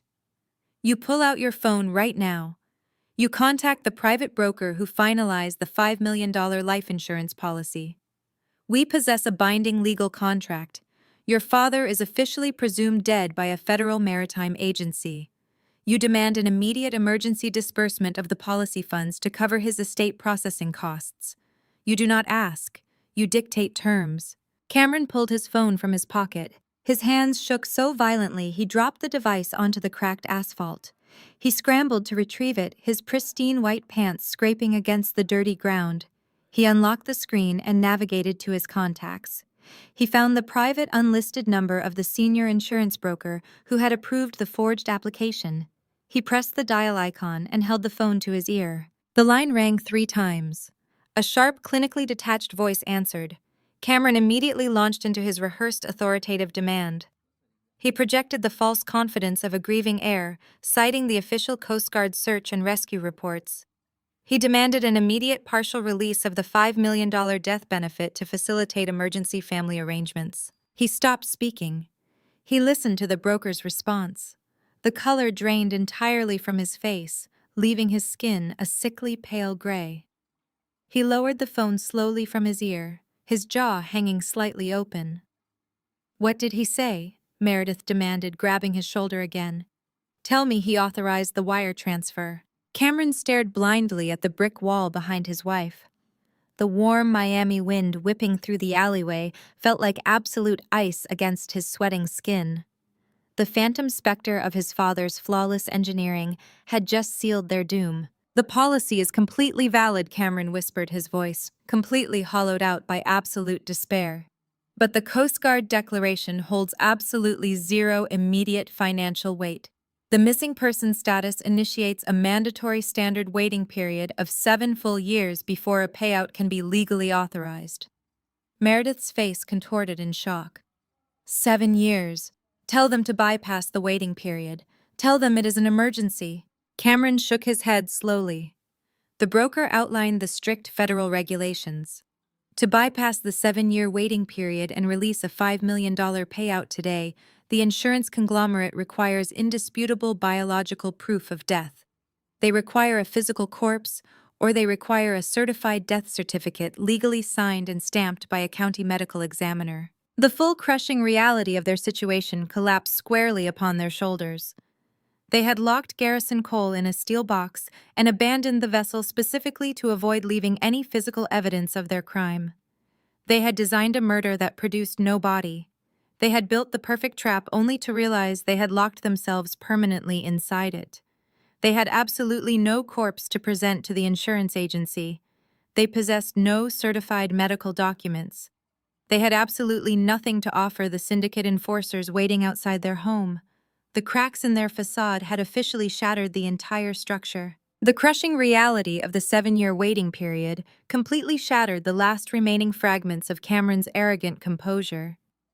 He slumped against the damp brick wall of the restaurant alleyway, entirely paralyzed by the sheer magnitude of his failure. The $5 million life insurance policy, the singular prize that justified patricide, was practically useless without a physical corpse or a legally certified death certificate. The syndicate enforcers waiting outside his condominium would not accept promises or bureaucratic delays. They demanded $800,000 in immediate liquid cash, and they possessed the violent means to extract it from his flesh. Meredith did not share his paralyzing despair. Her survival instinct was entirely devoid of morality, operating purely on cold, ruthless pragmatism. She understood immediately that the legitimate avenues for claiming the insurance payout were permanently closed. Therefore, they needed to manufacture their own legitimacy. She grabbed Cameron by the lapels of his expensive saltwater-stained shirt and hoisted him to his feet. She dictated their next maneuver with absolute terrifying clarity. They were going to cross a definitive, irredeemable legal boundary. They were going to purchase a ghost. The following morning, I sat securely inside Oliver Hayes's fortified mahogany office, watching their desperate operation unfold in real time. Oliver's lead private investigator, a former military intelligence operative named Vance, had successfully cloned Cameron's cellular GPS signal overnight. We tracked their movements across Miami as they scrambled to scrape together the necessary capital for their black market transaction. The silent lockdown of my financial estate had worked flawlessly, forcing Meredith to resort to extreme measures. She spent the early hours of the morning visiting 3 separate high-end pawnbrokers in the Diamond District. She liquidated her engagement ring, several diamond tennis bracelets, and a vintage Rolex watch Cameron had purchased using my previously stolen funds. She managed to convert her symbols of manufactured wealth into $10,000 of untraceable bundled cash. With the capital secured, they drove entirely off the grid. Vance tracked their vehicle to a deeply decaying, sun-bleached motel located on the absolute outer fringes of the Miami-Dade County limits. The area was a notorious haven for narcotics trafficking and illicit off-the-books transactions.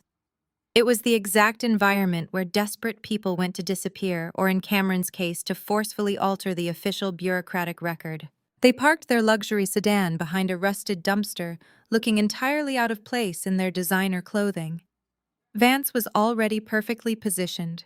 He had arrived 10 minutes prior, parking an unassuming utility van directly across the narrow street. He deployed a high-definition long-range telephoto camera lens and a highly sensitive parabolic microphone, aiming the equipment precisely at the cracked window of room number 4. The air conditioning unit in the motel room was visibly broken, forcing the occupants to leave the rear window partially open to combat the oppressive, stagnant Florida heat. It was a fatal operational security flaw. From the safety of Oliver's office monitor, I watched the live feed with cold, calculated precision. The high-definition camera pierced the dirty window pane, delivering a crystal-clear view of the sordid interior. Cameron and Meredith stood rigidly inside the cramped, smoke-stained room. Seated across from them at a cheap laminate table was Dr. Elias Thorne. Thorne was a heavily disgraced, stripped medical professional. He had lost his state medical license a decade ago for operating a highly lucrative illegal prescription pill mill. Now he utilized his lingering connections and stolen medical credentials to cater to the desperate, providing fabricated medical documentation, illicit surgeries, and forged bureaucratic miracles to the criminal underworld. Thorne did not ask for the emotional backstory of my disappearance. He dealt strictly in absolute risk and cash compensation.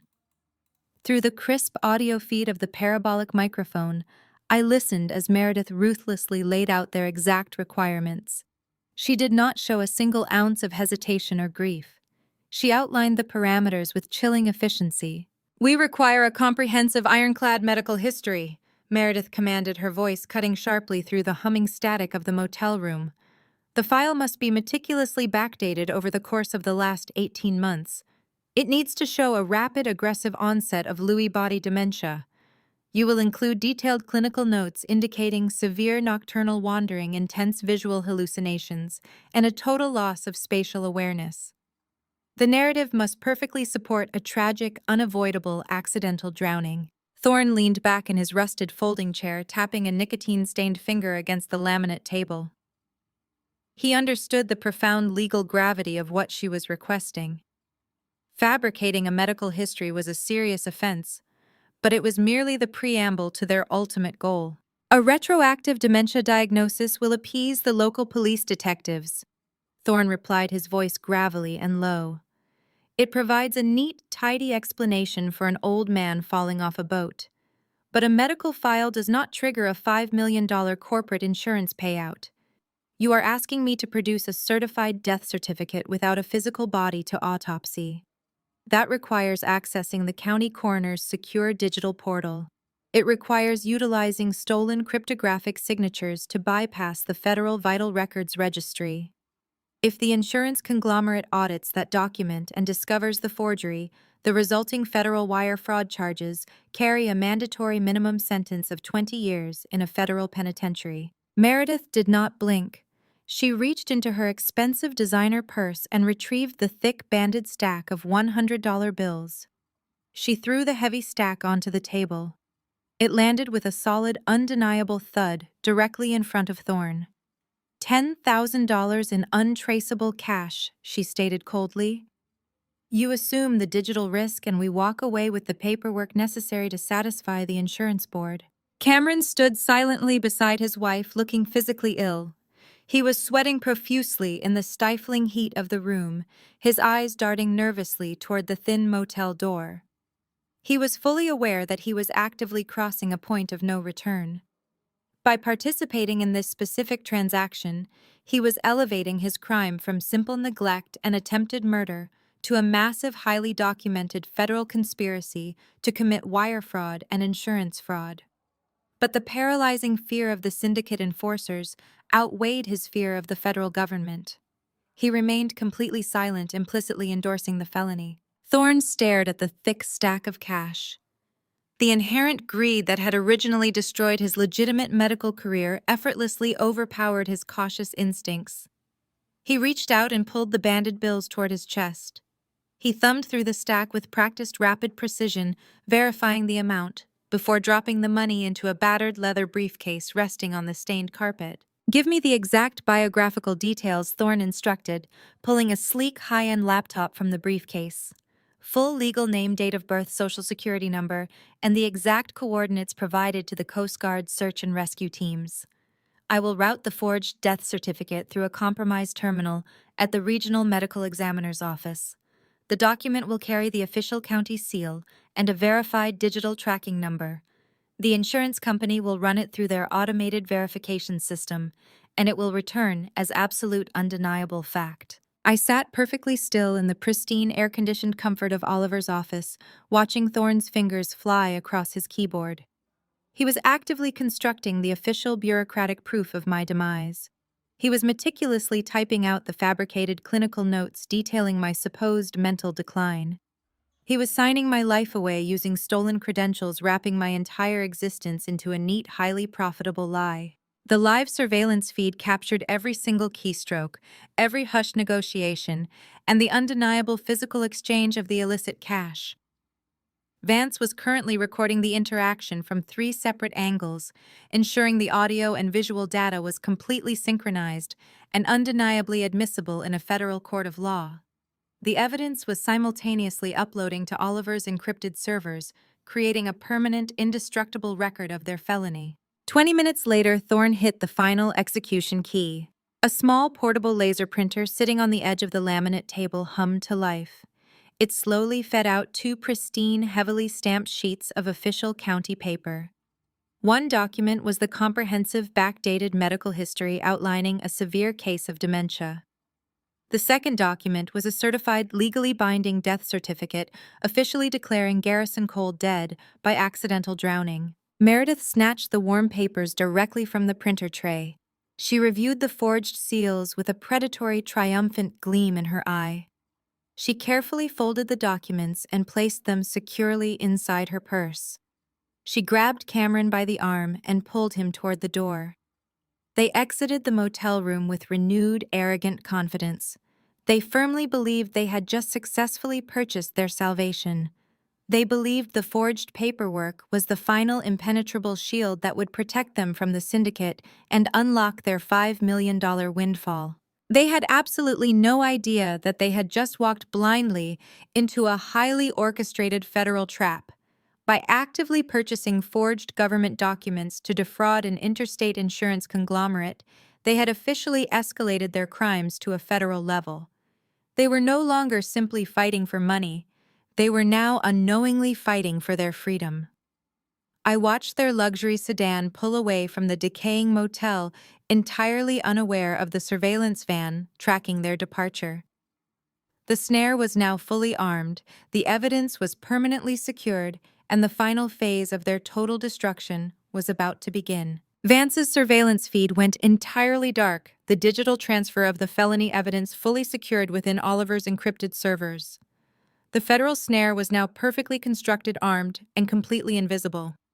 The United States government possessed everything necessary to lock my son and his wife in a federal penitentiary for the remainder of their natural lives. However, a sterile courtroom conviction was insufficient. A bureaucratic arrest would simply transfer them from a luxury condominium to a holding cell. It would completely bypass the visceral, suffocating terror they had so callously inflicted upon me. I required a specialized form of psychological dismantling. I needed to break Meredith's iron grip on the situation. She was the ruthless architect of their emotional resilience, the one who had guided Cameron into purchasing a forged death certificate. If I shattered her icy composure, Cameron's fragile psyche would instantly crumble beneath the pressure. 3 years ago, when Cameron utilized my stolen funds to purchase his high-rise luxury condominium in Brickell, he complained endlessly about the exorbitant installation costs of a comprehensive smart home network.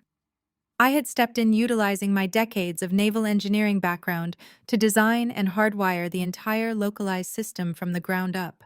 I personally mapped the climate controls, the integrated security protocols, the localized audiovisual network, and the automated window treatments. Cameron, completely devoid of technical discipline and blinded by his extreme arrogance, never bothered to change the master administrator override codes I established during the initial boot sequence.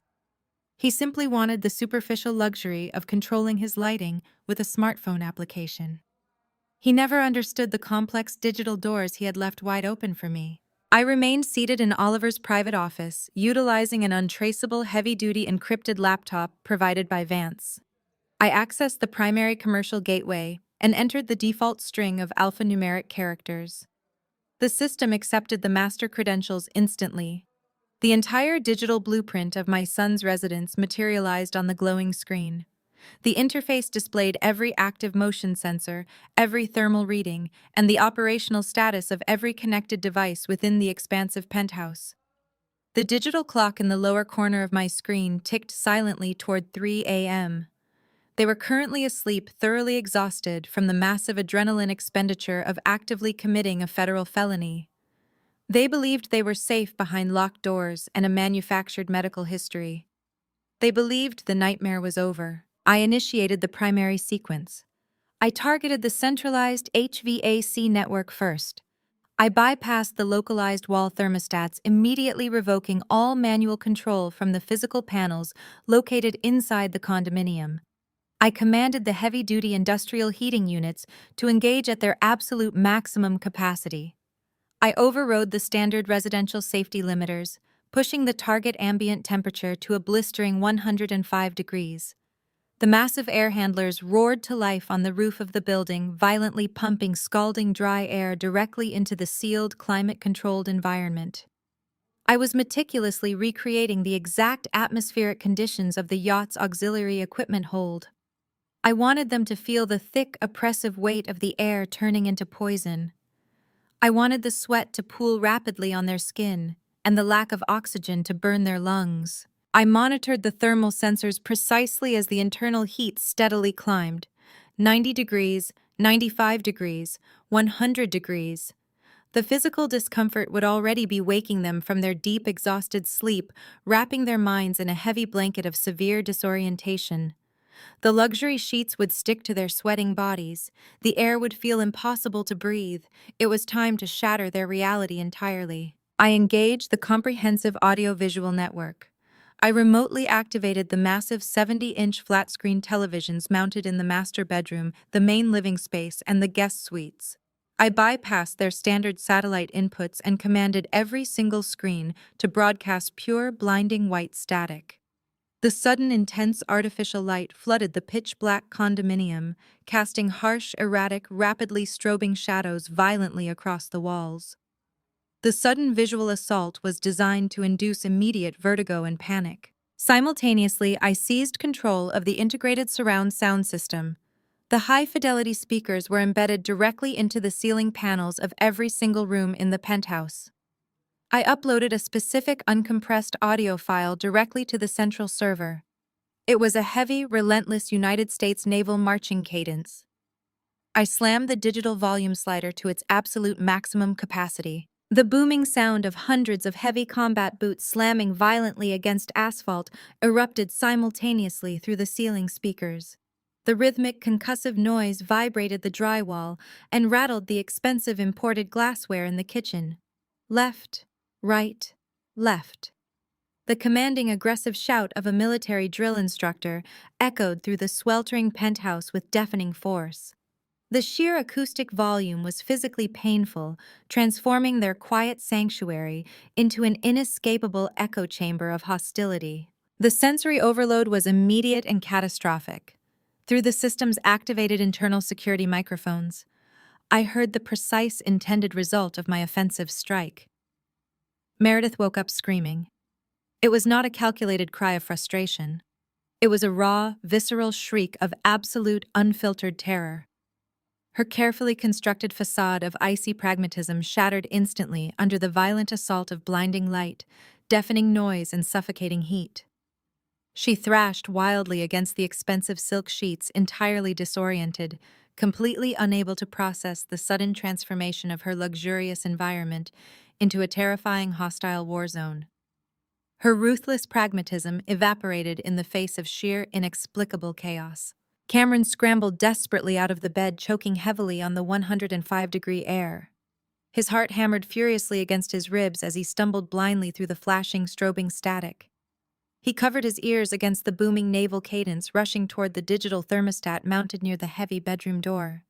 He slammed his hands against the interface, desperately swiping at the touchscreen to kill the blazing heat. The digital panel remained completely black, displaying only a tiny glowing red padlock icon. It was utterly unresponsive to his frantic inputs. The system was entirely locked out. He sprinted recklessly toward the main living room, his bare feet slipping on the polished hardwood floor. He grabbed the primary television remote from the coffee table and smashed the power button repeatedly with trembling, sweat-slicked thumbs. The white static continued to burn his retinas. The television refused to shut down. The marching boots continued to stomp relentlessly into his skull, vibrating the floorboards beneath him. He grabbed the heavy power cord and attempted to yank it directly from the wall socket, but the screens were professionally hardwired behind custom cabinetry. He was entirely trapped in a blistering, deafening environment he no longer controlled. Meredith stumbled into the hallway, her face flushed red from the intense heat and pure panic. She grabbed Cameron by the shoulders, shouting frantically over the blaring sound of the military cadence, demanding he fix the situation.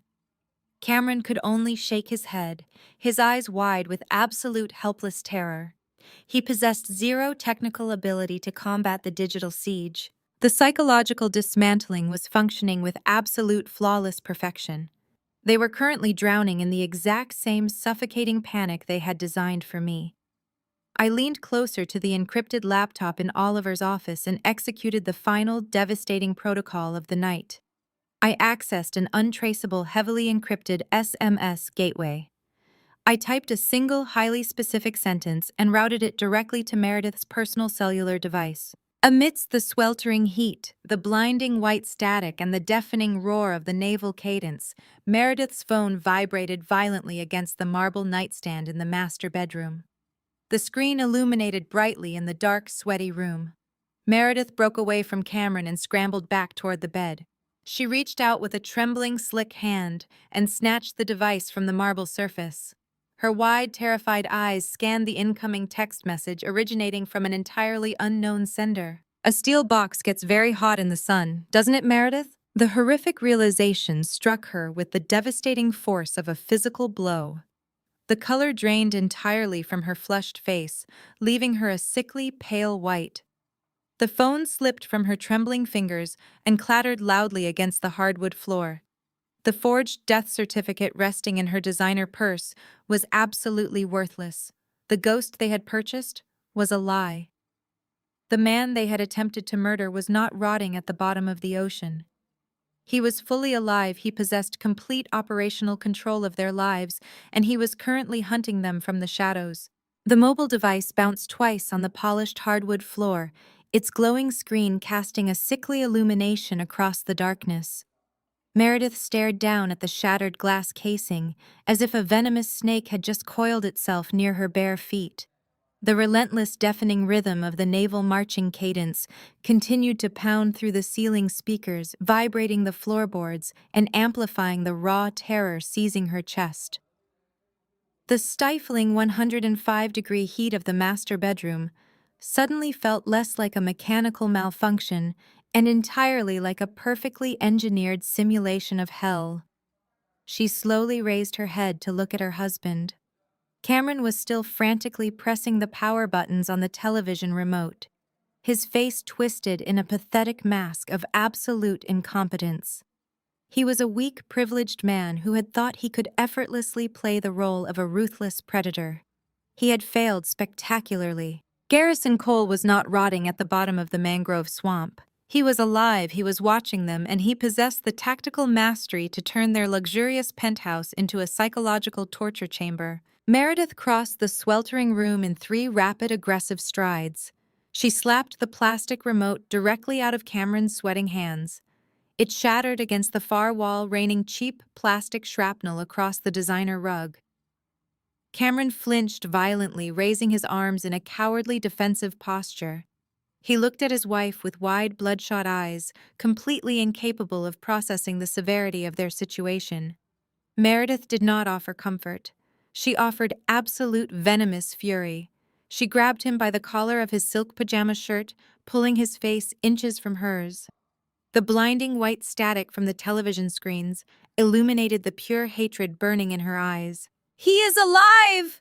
Meredith screamed, her voice tearing through the oppressive heat and the blaring military audio.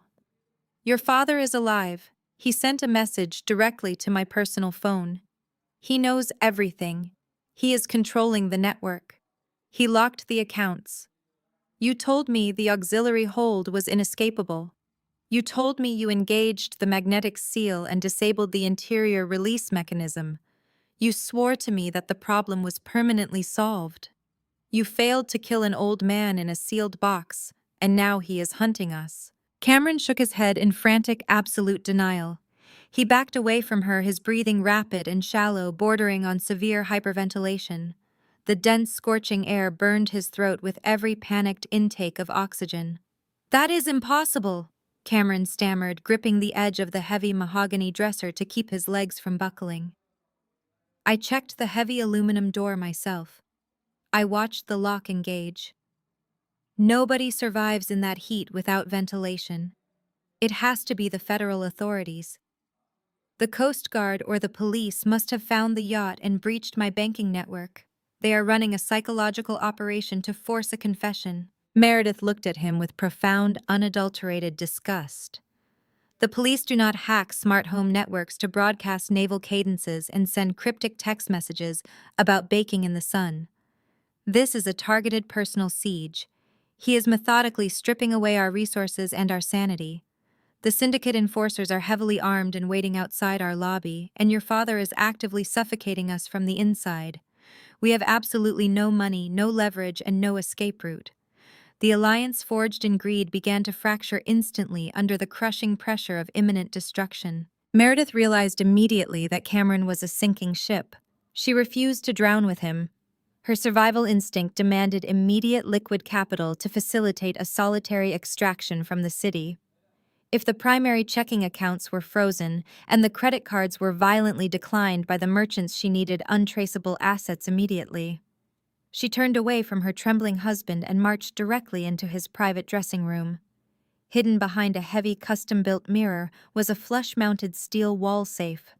It contained the last remaining vestige of her independent wealth. Years before she met Cameron, she had inherited a substantial collection of flawless antique diamond jewelry from her late grandmother. The heirloom pieces were entirely off the books, undocumented by their current insurance providers, and easily worth $100,000 on the black market. It was her absolute last resort, her designated emergency fund. She bypassed Cameron entirely, punching her memorized 6-digit override code into the digital keypad. The heavy steel locking bolts retracted with a solid mechanical clank. She pulled the reinforced door open, expecting to see the familiar velvet display boxes neatly stacked inside the dark compartment. The velvet boxes were gone. The steel shelves were completely empty, save for a single crumpled piece of yellow carbon paper resting at the very bottom.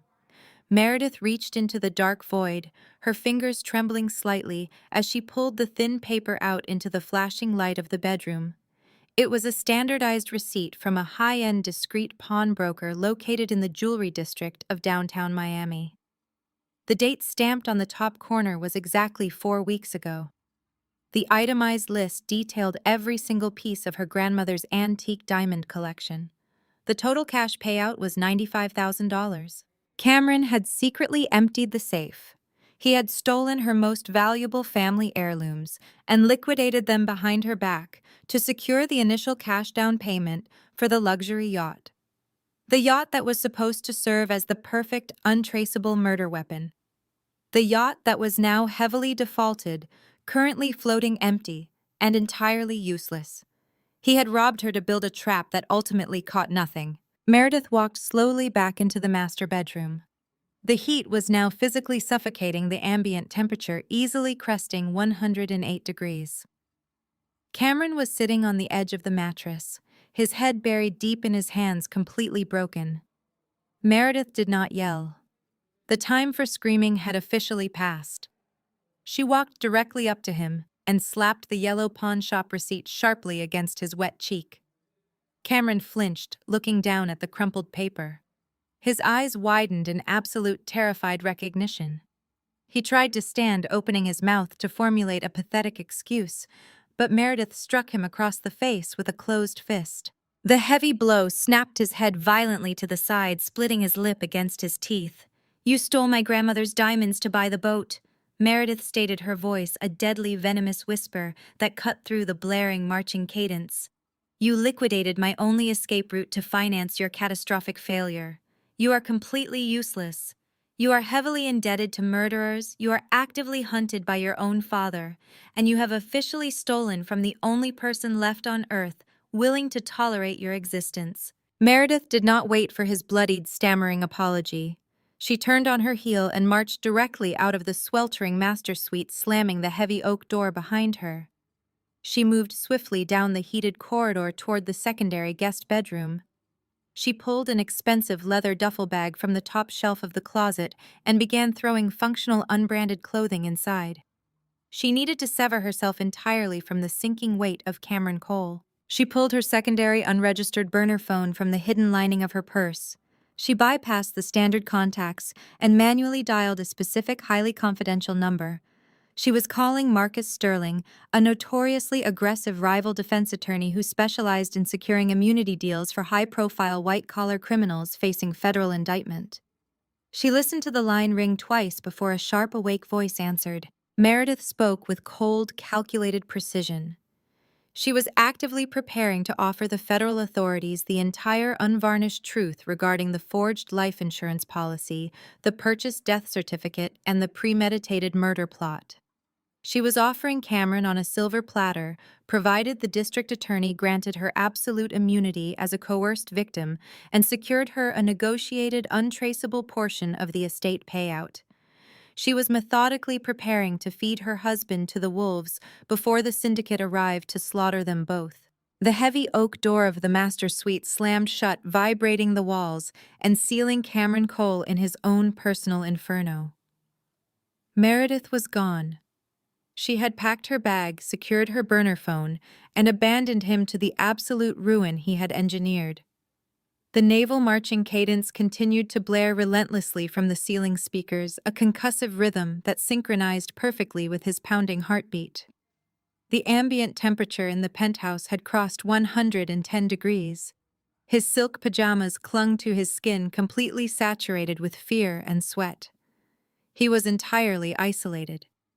The syndicate enforcers waiting on the street below were not going to accept his excuses, and his ruthless wife was currently plotting to hand him over to the federal authorities.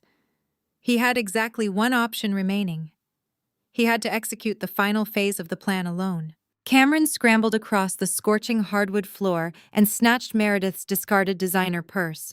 He ripped the lining apart, his frantic fingers searching blindly until he felt the crisp edges of the forged county paper. He pulled out the fabricated medical history and the certified death certificate. These two fraudulent documents represented his singular lifeline. They were the keys to a $5 million kingdom. He did not care about the federal wire fraud implications or the immense legal risk Elias Thorne had warned them about. Desperation completely annihilated his standard caution. He shoved the forged paperwork into his jacket pocket, ignored the blistering heat of his apartment, and bolted toward the private elevator. He bypassed the main lobby entirely, taking the service elevator directly to the subterranean parking garage. He needed to avoid the tinted SUV idling outside the front entrance. He threw himself into his luxury sports car, a vehicle completely financed by his father's stolen capital, and tore out of the concrete structure. He drove with reckless, erratic aggression through the congested morning traffic of downtown Miami. His destination was the Miami-Dade County Probate Court. He needed emergency unilateral control over Garrison's financial assets, and he needed it before the bank closed for the weekend. Cameron parked his vehicle illegally in a reserved judicial loading zone. He sprinted up the wide marble steps of the courthouse, ignoring the shouts of the security personnel. He presented a chaotic, deeply disturbed image. His face was visibly bruised from Meredith's strike. His expensive linen suit was wrinkled, stained with salt water from the yacht, and reeked of stale sweat. He completely bypassed the winding line of citizens waiting patiently at the intake counter. He slammed his hands down on the polished wood of the primary clerk's desk, startling the elderly woman seated behind the protective glass barrier. "I need an emergency judicial hearing immediately." Cameron demanded, his voice cracking with manufactured grief and genuine terror. "My father was lost at sea yesterday afternoon. The Coast Guard is actively conducting a massive search and rescue operation, but my personal accounts have been frozen due to a banking error. I urgently require a temporary conservatorship over his estate to privately fund additional maritime recovery helicopters. Every single minute counts." The clerk blinked, entirely taken aback by his aggressive, disheveled presentation. She adjusted her glasses and reached for a stack of intake forms. "Sir, you need to take a number and wait for your turn.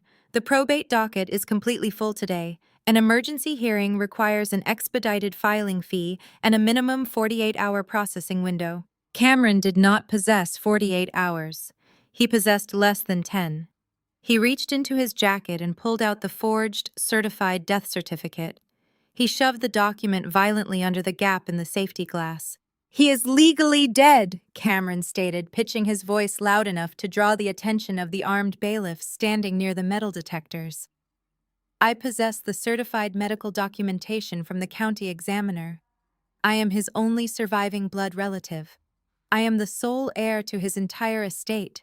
I need immediate liquid access to his primary checking accounts to coordinate his recovery and manage his immediate post-mortem affairs. Call a judge right now, or I will hold this entire county personally liable for obstructing a rescue operation." The sheer audacity of his demand, coupled with the official county seal gleaming on the forged document, forced the clerk into action.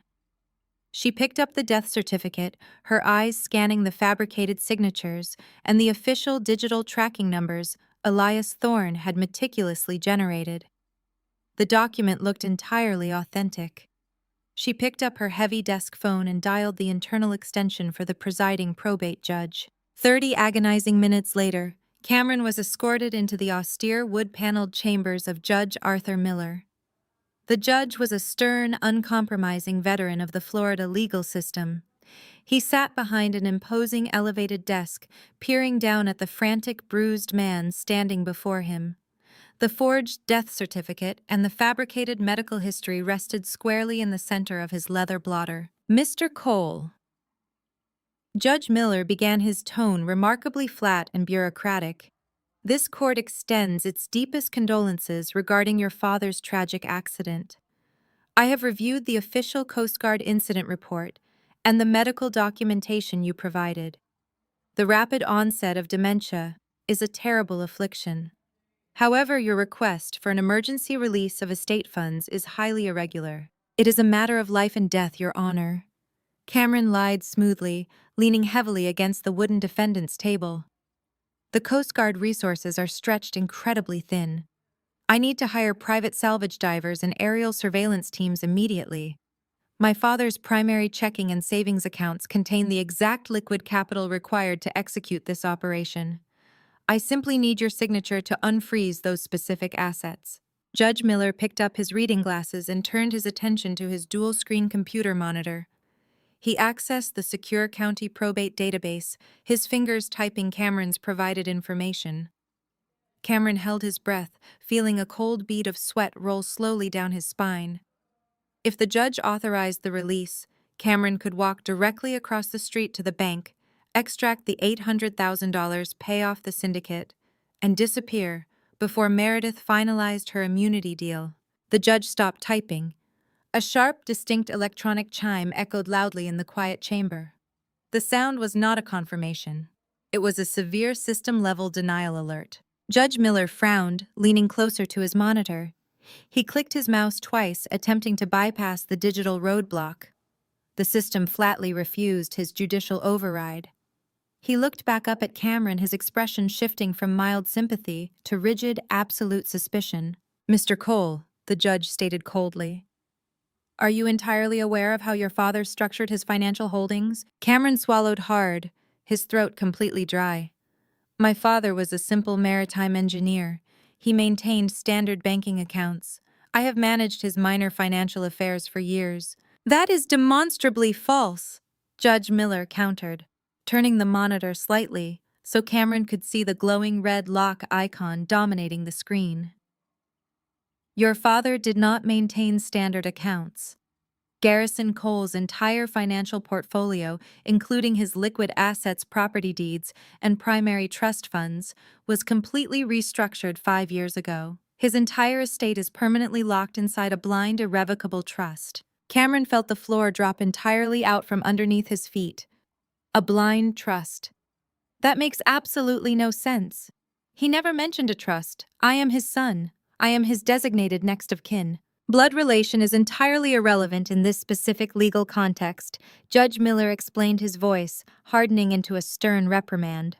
A blind, irrevocable trust removes all ownership and control from the individual and places it entirely in the hands of a designated independent executor. Even with a certified death certificate, this court possesses absolutely zero jurisdictional authority to breach that trust or release a single dime of those funds. The protective covenants hardwired into this estate are ironclad. Any unilateral attempt by this court to force a withdrawal would instantly trigger a federal fraud alert. Cameron gripped the edge of the table, his knuckles turning pure white. His breathing grew jagged.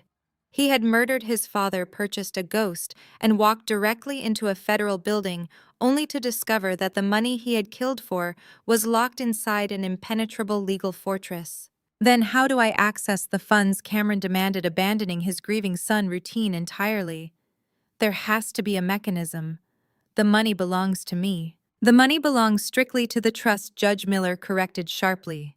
The only individual on this earth who possesses the legal authority to authorize an emergency disbursement is the primary executor of that trust. The system mandates that you must secure his physical notarized signature on a formal release petition. Without his explicit consent, you will not receive a single penny. Cameron felt a crushing wave of absolute defeat wash over his trembling body. Who is the executor? Judge Miller adjusted his glasses, reading the heavily encrypted file data. The primary executor and sole legal custodian of Garrison Cole's estate is a private corporate litigator located in the financial district. His name is Oliver Hayes. The name struck Cameron like a physical blow to the sternum. He knew exactly who Oliver Hayes was. Hayes was not a simple, agreeable family lawyer. He was a ruthless, highly lethal apex predator in the Miami legal arena, a man who possessed a legendary reputation for systematically destroying his opponents. He was also Garrison Cole's oldest, most trusted, and most fiercely loyal military ally. Cameron stared blindly at the judge, the absolute horror of his situation, finally locking into perfect, inescapable focus. He could not run. He could not hide. To survive the syndicate enforcers waiting outside his home, he had to secure a signature. He had to walk directly into the office of the most dangerous lawyer in Florida and attempt to con the man who had helped build his father's impenetrable trap. The invisible snare had snapped violently shut around his throat. Cameron left the courthouse in a state of absolute blinding panic. He drove his sports car directly into the heart of the financial district, recklessly abandoning the expensive vehicle in a commercial loading zone directly outside the towering glass skyscraper that housed Oliver Hayes and Associates. From my secure position inside the firm's dedicated surveillance suite 2 floors above Oliver's primary office, I watched my son step out of the polished steel elevator. He looked exactly like a hunted animal. The pristine clinical environment of the Apex law firm contrasted sharply with his ruined physical state. His expensive linen suit was heavily wrinkled, stained with dried salt water from the yacht, and reeked of stale sweat. A dark, aggressive purple bruise was already rapidly forming across his cheekbone from Meredith's violent strike. He marched past the marble reception desk, completely ignoring the protests of the administrative staff, and pushed his way straight toward the heavy soundproofed mahogany doors of Oliver's private sanctuary. Oliver sat perfectly still behind his expansive desk. He was a man composed entirely of sharp angles and absolute unyielding discipline.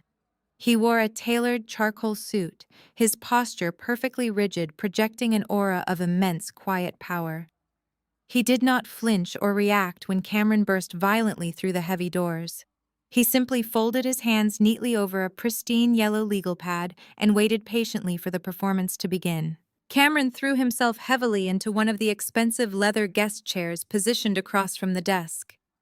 He immediately buried his bruised face in his hands, forcing his shoulders to heave in a rhythmic, entirely manufactured display of profound grief. He squeezed his eyes shut tightly, actively forcing moisture to pool along his lower lashes. It was a pathetic, deeply amateurish display of sorrow, lacking any genuine human emotion. He was arrogantly attempting to manipulate a veteran corporate litigator who had built a highly lucrative career out of cross-examining and destroying professional liars. He is gone. Cameron choked out, his voice trembling with artificial agony. My father is gone, Oliver. The Coast Guard officially called off the primary search grid this morning. They told me there was absolutely no chance of survival in those deep water currents. The county medical examiner just issued the official documentation. Cameron reached into his ruined jacket pocket. He pulled out the forged, highly illegal death certificate he had purchased from Elias Thorne and shoved it aggressively across the polished wood of the desk. I need you to authorize the immediate release of the primary estate funds, Cameron pleaded, wiping a fake tear from his bruised cheek. We desperately need to hire private maritime recovery units and deep-water salvage teams. I am not leaving him out there in the dark. I need to bring him home. Oliver did not reach for the paper immediately. He let the forged document sit on the desk deliberately, allowing the silence in the large room to stretch until it became physically suffocating. The extended silence was a calculated interrogation tactic. It naturally forced the liar to fill the uncomfortable void. Cameron shifted nervously in the leather chair, his eyes darting frantically around the expansive office, actively avoiding Oliver's piercing, analytical gaze. Finally, Oliver reached out and picked up the document. He produced a pair of thin silver reading glasses from his breast pocket and slid them onto his face. He read every single line of the forged certificate with agonizing, deliberate slowness. He examined the stolen county seals, the fabricated digital tracking numbers, and the forged signature of the compromised medical examiner. He knew with absolute, undeniable certainty that the paper was a complete criminal fabrication.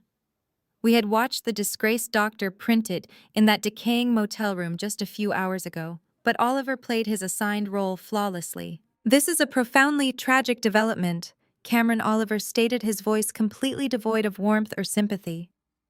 I have known Garrison for over 30 years. He was a brilliant engineer and a fiercely loyal friend. The world is a much darker place without his presence. From a purely legal standpoint, this document satisfies the necessary bureaucratic requirements. The county has officially declared him deceased. The state of Florida officially recognizes the termination of his life. Cameron released a heavy, shuddering breath, slouching back into the leather chair. He genuinely believed he had won. He believed the forged ghost was finally working its magic. He leaned forward, dropping the morning sun routine entirely, his posture instantly replaced by raw, urgent greed. "Then unlock the accounts right now," Oliver Cameron demanded, his voice hardening.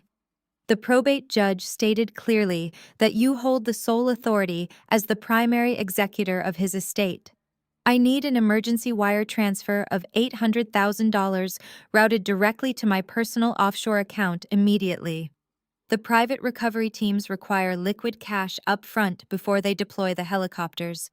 Do it right now. Oliver slowly removed his silver reading glasses and placed them deliberately on top of the forged death certificate.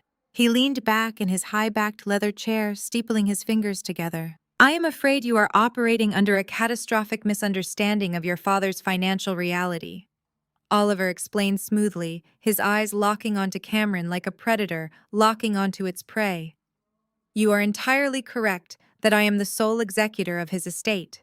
You are correct that I possess the exclusive legal authority to disperse his assets. However, you are entirely incorrect regarding the ultimate destination of those funds. Cameron froze. The remaining color drained completely from his flushed face, leaving him a sickly pale white. What are you talking about? I am his only child. I am the sole biological heir to his legacy. The money belongs to me. Your biological status is entirely irrelevant. Oliver countered, his tone hardening into a lethal weapon. 6 months ago, your father ordered a comprehensive, highly classified forensic audit of his personal and corporate accounts. He discovered massive, systematic financial irregularities. He discovered that you had been actively embezzling millions of dollars from his holding companies to secretly finance your luxury condominium, your designer lifestyle, and your recently purchased yacht. He realized with absolute clarity that you were not a son, but a dangerous, entitled parasite.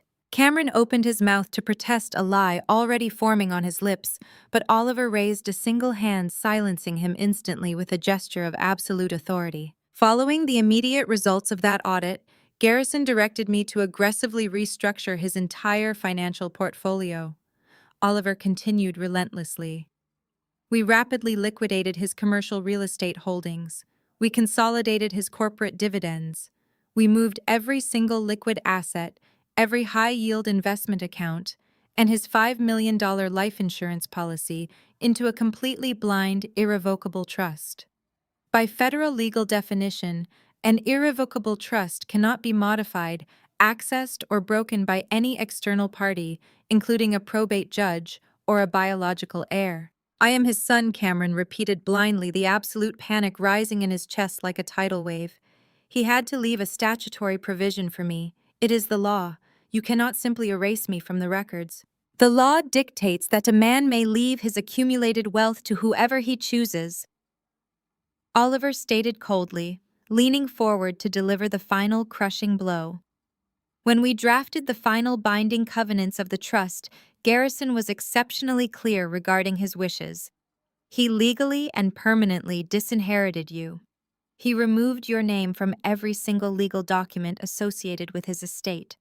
The trust contains a strict, unbreakable single beneficiary clause. Oliver paused deliberately, letting the absolute finality of the moment settle heavily over the quiet room. In the event of his verified death, the entirety of his wealth, including the $5 million insurance payout you just attempted to claim using a forged county document, is immediately and irrevocably transferred to the Navy Veterans Foundation. You get absolutely nothing, Cameron, not a single dime. The sheer catastrophic magnitude of the revelation hit Cameron with the devastating force of a speeding freight train. The $800,000 he desperately owed to the violent syndicate enforcers was entirely gone. The $5 million he had committed a brutal patricide to secure was permanently out of reach. He had slaughtered his own father and destroyed his entire life for a treasure chest that was already completely empty. The overwhelming, suffocating pressure of his imminent violent demise snapped the last remaining threads of his fragile sanity. The fake tears dried instantly on his bruised cheeks. His face contorted into a hideous mask of pure, unadulterated rage. He leaped violently out of the leather guest chair, lunging forward and slamming both of his fists aggressively against Oliver's mahogany desk. The heavy impact rattled the silver picture frames. "You are lying!" Cameron screamed at the top of his lungs, spit flying aggressively from his trembling lips. "You stole the money. You manipulated a sick old man into signing away his rightful fortune so you could pocket the massive administration fees.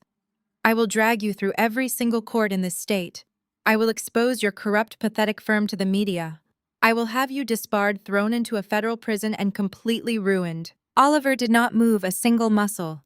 He did not flinch away from the screaming man leaning over his desk. He simply stared up at Cameron with the cold, detached curiosity of a scientist observing a highly predictable dying insect. His absolute lack of physical fear only fueled Cameron's blinding, desperate fury. "I am not leaving this office without my money!" Cameron roared, his voice echoing loudly through the soundproofed walls, completely shattering the quiet dignity of the law firm. "I will burn this entire building to the absolute ground. I will hunt you down and destroy your life. The syndicate is going to kill me if I do not pay them by Friday. You give me the access codes to that trust right now, or I swear to God I will rip them out of your throat." Cameron was completely consumed by his own violent, uncontrollable tantrum. He paced aggressively back and forth across the expensive Persian rug, hurling legally actionable threats, openly admitting to his desperate financial ruin, and explicitly confirming his willingness to commit further acts of extreme violence. He was entirely focused on intimidating the stoic lawyer sitting calmly behind the desk.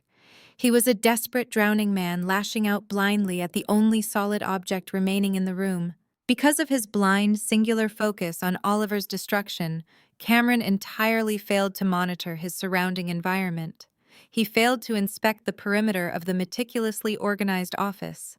He failed to look up at the top shelf of the expansive legal library, positioned directly over Oliver's right shoulder. If he had stopped screaming for a single second, if he had possessed even a fraction of the tactical situational awareness he arrogantly claimed to have, he would have seen it immediately. Resting discreetly between two thick leather-bound volumes of maritime case law was a small black high-definition recording device. A tiny, brilliant red light blinked rhythmically in the dark shadows of the bookshelf, flawlessly capturing every single word, every violent physical threat, and every desperate, highly illegal admission Cameron Cole willingly threw into the room. The morning salt air hung heavy and humid over the marina, thick with the scent of brine and diesel fuel. Cameron adjusted his sunglasses, his hands trembling slightly as he pulled his sedan into a slip near the end of the main pier. Beside him, Meredith sat with her jaw set, her eyes scanning the horizon with a cold, predatory intensity. They had slept only 3 hours, their nerves frayed to the breaking point by the events of the previous night. The forged death certificate sat in Meredith's handbag, a crisp, terrifying document that now represented their only path to solvency. They were here for the yacht, the gleaming multi-million-dollar monument to Cameron's failed ambition. If they could reach the private buyer waiting at the slip, the secret sale would provide them the capital to vanish before the syndicate or the federal authorities closed the distance. They stepped out of the vehicle and began to walk briskly down the long wooden pier. Cameron adjusted his collar, trying to project the confidence of a successful heir, but his footsteps were uneven. He reached into his pocket and fingered the keys to the vessel, his mind racing through the logistics of the private transfer. He imagined the feeling of the wire transfer hitting his account, the heavy weight of the cash, allowing them to finally shed the suffocating skin of their current reality. Meredith walked a step ahead, her heels clicking sharply against the planks. She was already mentally calculating the next move, her focus entirely locked on the empty berth where the yacht should have been docked. They stopped simultaneously. The silence of the marina was absolute, interrupted only by the distant rhythmic slapping of waves against the pylons. The berth was vacant. A massive industrial-grade towboat, its hull painted with the stark insignia of a national maritime lender, was churning the dark harbor water 50 yards away. The yacht, stripped of its flags and identification markers, was lashed securely to the towboat's stern. Two more heavy-duty towing vessels were circling the area, their engines humming with aggressive power. Cameron felt the breath vanish from his lungs. He stumbled toward the edge of the pier, his hand shielding his eyes from the glare of the morning sun. The yacht was already moving toward the mouth of the harbor, hauled away like a common piece of salvaged junk. On the dock, standing directly in front of their intended meeting point, were three men dressed in sharp navy blue suits, flanked by two uniformed police officers. They held clipboards and official-looking document cases. The lead official stood with his hands on his hips, watching the yacht fade into the horizon. Cameron sprinted forward, his face flushed with panicked rage. "You have no right to touch that vessel," he bellowed, his voice cracking with desperation. "That yacht is private property. It is under active probate management following the unfortunate death of its owner." The bank official turned slowly, his expression one of bored administrative indifference. He tapped his clipboard, holding up a thick stack of legal notices. "Mr. Cole, I presume. You are exactly the person we needed to speak with. This vessel is not under probate. This vessel is the subject of a massive court-ordered asset seizure protocol. The maritime mortgage on this yacht has been in total default for 60 days, and our investigation has uncovered evidence of fraudulent documentation submitted during the original loan application process. We are acting under the explicit authority of the Regional Federal Court." Cameron felt the blood drain from his face, leaving his skin a sickly ashen gray. He looked toward the police officers, his hands raised in a pathetic defensive gesture. "My father is dead. The estate is currently under legal review. You cannot seize assets that are tied to a missing person investigation." The lead officer stepped forward, his hand resting casually on the utility belt near his sidearm. "Mr. Cole, we are aware of the missing person status regarding Garrison Cole. We are also aware of the suspicious nature of the loan applications tied to this yacht. We have received verified reports of organized insurance fraud and illicit asset manipulation. The vessel has been reclaimed by the lender, and any further attempt to interfere with this seizure will result in your immediate arrest for obstruction of justice. You are currently under investigation. I strongly suggest you vacate this dock before we find a reason to handcuff you right here in front of everyone." A small crowd of dock workers and boat owners had begun to gather, their faces twisted with curiosity and judgment. They watched the spectacle in stunned, uncomfortable silence. Cameron felt their gazes like needles piercing his skin. He was a disgraced heir, a bankrupt fraud, and now a public laughingstock. He looked back toward the open harbor, watching the only thing he had left disappear into the shimmering haze. His legs buckled, and he nearly collapsed onto the wooden pier. He was completely stripped. His assets were gone, his reputation was disintegrating in real time, and his time had officially expired. Meredith did not offer a word of comfort. Her face was a mask of cold, terrifying resolve. She saw the police moving closer, their hands hovering near their belts. She didn't scream and she didn't cry.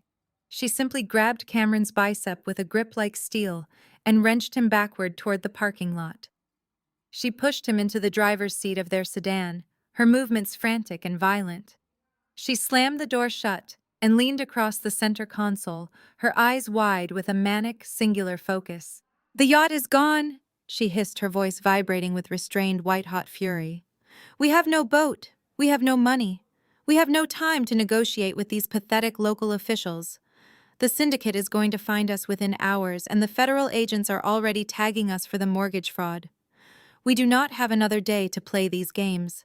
Cameron stared at the dashboard, his hands shaking so violently he couldn't find the ignition button. "I don't know what to do," he whispered, his bravado entirely shattered. "The insurance policy. Thorne's forged death certificate. It's all we have. If we go to the insurance company headquarters now, they might still process the claim before the federal fraud alerts reach their internal system." Meredith grabbed the steering wheel, forcing him to look at her. "Then we drive. We do not stop for traffic. We do not stop for sirens. And we do not stop for anyone. We go straight to the insurance company headquarters." We present the forged documents, we demand the $5 million wire transfer, and we force them to release the funds before the authorities can stop us. It is our final absolute act of survival. If we get the money, we disappear to the islands. If we fail, we are dead. There is no middle ground anymore. Cameron finally pressed the ignition button, the engine roaring to life with an aggressive, throaty growl. He shifted into reverse, spinning the tires against the asphalt with a sharp, piercing screech. He pulled out of the marina with enough speed to cause the sedan to sway dangerously on its suspension. He merged into the heavy Miami traffic, driving with a total disregard for the laws of the road. Meredith stared forward, her purse clutched so tightly to her chest that her knuckles were white. She watched the rearview mirror, constantly waiting for the flashing lights of an unmarked police car to appear. The city blurred past the windows, a hazy, chaotic collection of glass towers and desperate, sweltering streets. Cameron drove like a madman, weaving through the lanes, cutting off commercial trucks and forcing cars to swerve in his wake. Every erratic movement of the sedan felt like a desperate final gamble against a rigged deck. They were hurtling toward the insurance conglomerate headquarters, a massive monolithic black tower that rose out of the downtown skyline. It was the epicenter of the trap they had spent their entire lives constructing. Cameron looked at the speedometer, then back at the road, his pulse echoing in his ears. He was a fugitive, a thief and a murderer driving blindly toward the very institution that was designed to catch him. He knew the building's layout. He knew the specific department head who handled high-value death claims. He had everything mapped out in his fevered mind, but he had no backup, no safety, and absolutely no way to avoid the crushing reality of what awaited them. They were crossing the federal line, entering the final, inevitable endgame of their own making, and the air inside the car felt as thin and depleted as their last remaining shred of hope. The sheer magnitude of the Black Tower loomed over them, a monolithic testament to corporate indifference. Cameron and Meredith navigated the polished marble lobby, their steps echoing with the hollow sound of impending finality. They looked like desperate ghosts trapped in designer suits, their faces tight with the crushing weight of their mutual destruction. Cameron clutched the forged death certificate inside his inner breast pocket as if it were a holy relic, while Meredith marched toward the elevator with the terrifying singular purpose of a woman who had already sold her soul for a chance at a clean exit. They ascended to the 35th floor, the air inside the elevator cabin thick with the unspoken, jagged tension of their crumbling alliance. They did not speak. They did not touch. They were two enemies temporarily united by a common desperate need for blood money.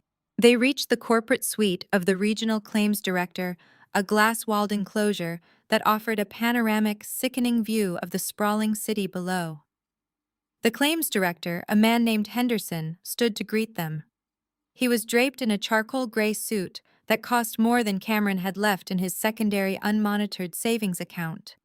His expression was one of practiced synthetic empathy, the exact brand of professional kindness designed to disarm the grieving before they realized they were being slaughtered by policy fine print. "Mr. and Mrs. Cole, please take a seat," Henderson said, gesturing toward the heavy polished mahogany table that dominated the center of the room. "I have reviewed the entirety of the documentation provided by the medical examiner's office. It is a profoundly tragic case. Your father's rapid decline was a cruel twist of fate." Cameron sank into the plush leather chair, his hands clasped together to hide their violent tremor. He pushed the forged documents across the gleaming surface of the table. Every fiber of his being was screaming for him to turn around and run, to disappear into the anonymity of the city, but the vision of the syndicate enforcers waiting outside his home held him in a rigid, icy grip. It was unavoidable, Cameron said, his voice a perfectly rehearsed tremor of grief. He spent his final months in total confusion, completely detached from the world. The drowning was merely the final, merciful release from his agony. Meredith sat beside him, her gaze fixed on Henderson with a predatory focus. She was the anchor of the performance, her eyes wide and wet with synthetic sorrow.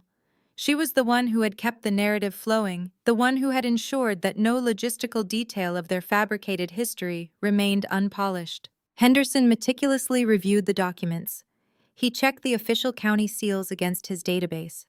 He verified the digital signatures with a mechanical, disinterested efficiency. He was a man who saw death strictly as a mathematical liability, a series of boxes that needed to be checked to clear the ledger. Everything appears to be in order, Henderson finally declared, leaning back in his chair. The medical history supports the claim, and the official death certificate meets all federal requirements for an accelerated payout. Given the circumstances and the clear documented nature of the accident, the firm has decided to expedite the entire death benefit. It is a gesture of sympathy for the family. He reached into a leather portfolio, pulled out a thick, high-quality document, and a single heavy black fountain pen. He slid the release form and a pre-printed $5 million cashier's check across the mahogany. The sunlight hit the check, turning the gold lettering into a brilliant, blinding beacon of their salvation. Cameron stared at the check. The sight of it felt like a physical blow to his solar plexus. $5 million. It was more money than he had ever seen in his life, a sum that promised total immunity from his sins. He saw the potential for a new life, a new identity, a complete erasure of the man he had become. His greed roared in his ears, drowning out the lingering, frantic warnings of his own conscience. He reached for the pen. His fingers felt heavy, detached from his body. He looked at Meredith, who gave a nearly imperceptible sharp nod. The authorization was clear. He placed the tip of the fountain pen against the line on the release document. With a single sharp stroke, he signed his name, Cameron Cole. As the ink began to settle into the textured paper, the heavy, soundproofed glass door behind them clicked with a sharp metallic sound. It was the distinct noise of an electronic lock engaging from the exterior, a sound that transformed the conference room into an airtight, inescapable vault. Cameron froze, the pen still hovering over the document. The air in the room suddenly felt unnaturally still, the corporate hum of the HVAC system cutting out completely. Henderson's face shifted. The synthetic empathy that had defined his demeanor since they entered the office vanished instantly, replaced by a cold, bureaucratic finality. He did not reach for the signed document. He stood up, adjusted his tie, and stepped back toward the wall. "That signature is the only thing we required," Henderson said, his voice now devoid of any pretense of warmth. Cameron stood up, his heart beginning to slam against his ribs. "What is going on? Why did the door lock? I want my check. I want to leave this building immediately." Oliver Hayes stepped out from behind the heavy velvet drapes that had been pulled closed against the morning sun. He was accompanied by two uniformed federal marshals, their hands resting comfortably near their holstered sidearms. He looked at Cameron with the same cold, detached curiosity he had displayed in his office. But this time there was a visible, triumphant edge to his expression. "The document you just signed is a legal confession of fraud," Oliver stated, his voice echoing in the small, glass-walled room. "You have just officially acknowledged the presentation of forged medical documents and a fabricated death certificate to secure a federal insurance payout. You have effectively served as the primary witness for your own prosecution." Meredith stood up, her face turning a ghastly shade of pale. She looked at the door, then back at the marshals, her composure fracturing under the weight of the realization. "This is a setup," she hissed, her voice rising in panic. "We are victims of coercion. My husband was forced into this by the syndicate. We have evidence of our threats." "The evidence you possess is currently being cataloged by the FBI," Oliver replied, gesturing toward the silent, high-definition camera mounted in the corner of the ceiling.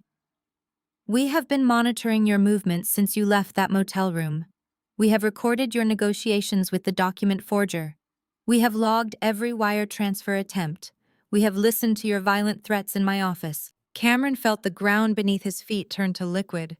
He lunged for the check on the table, but the marshals were faster.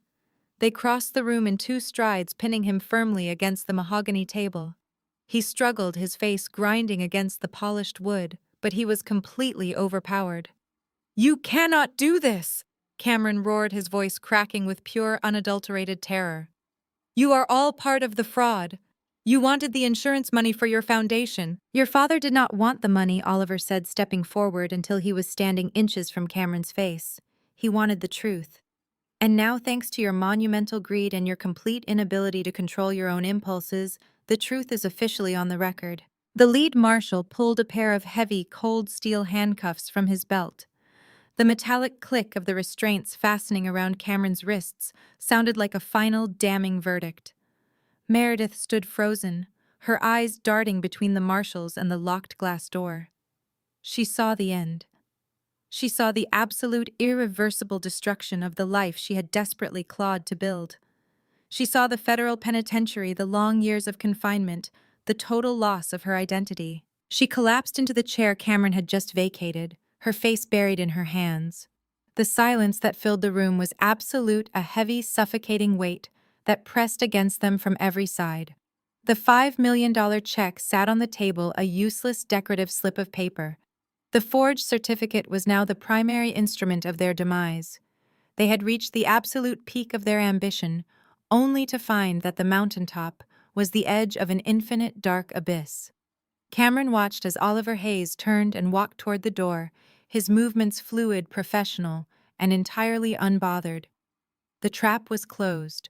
The predator had caught his prey, and the long, agonizing process of their legal, social, and financial annihilation was finally ready to begin in earnest. The room felt colder now, stripped of its corporate pretense, leaving only the raw, ugly reality of their final defeat. They were truly, utterly alone in the dark. The heavy glass door swung outward, the hydraulic hinges whining softly in the pressurized silence of the conference room. Two federal agents stepped through the threshold.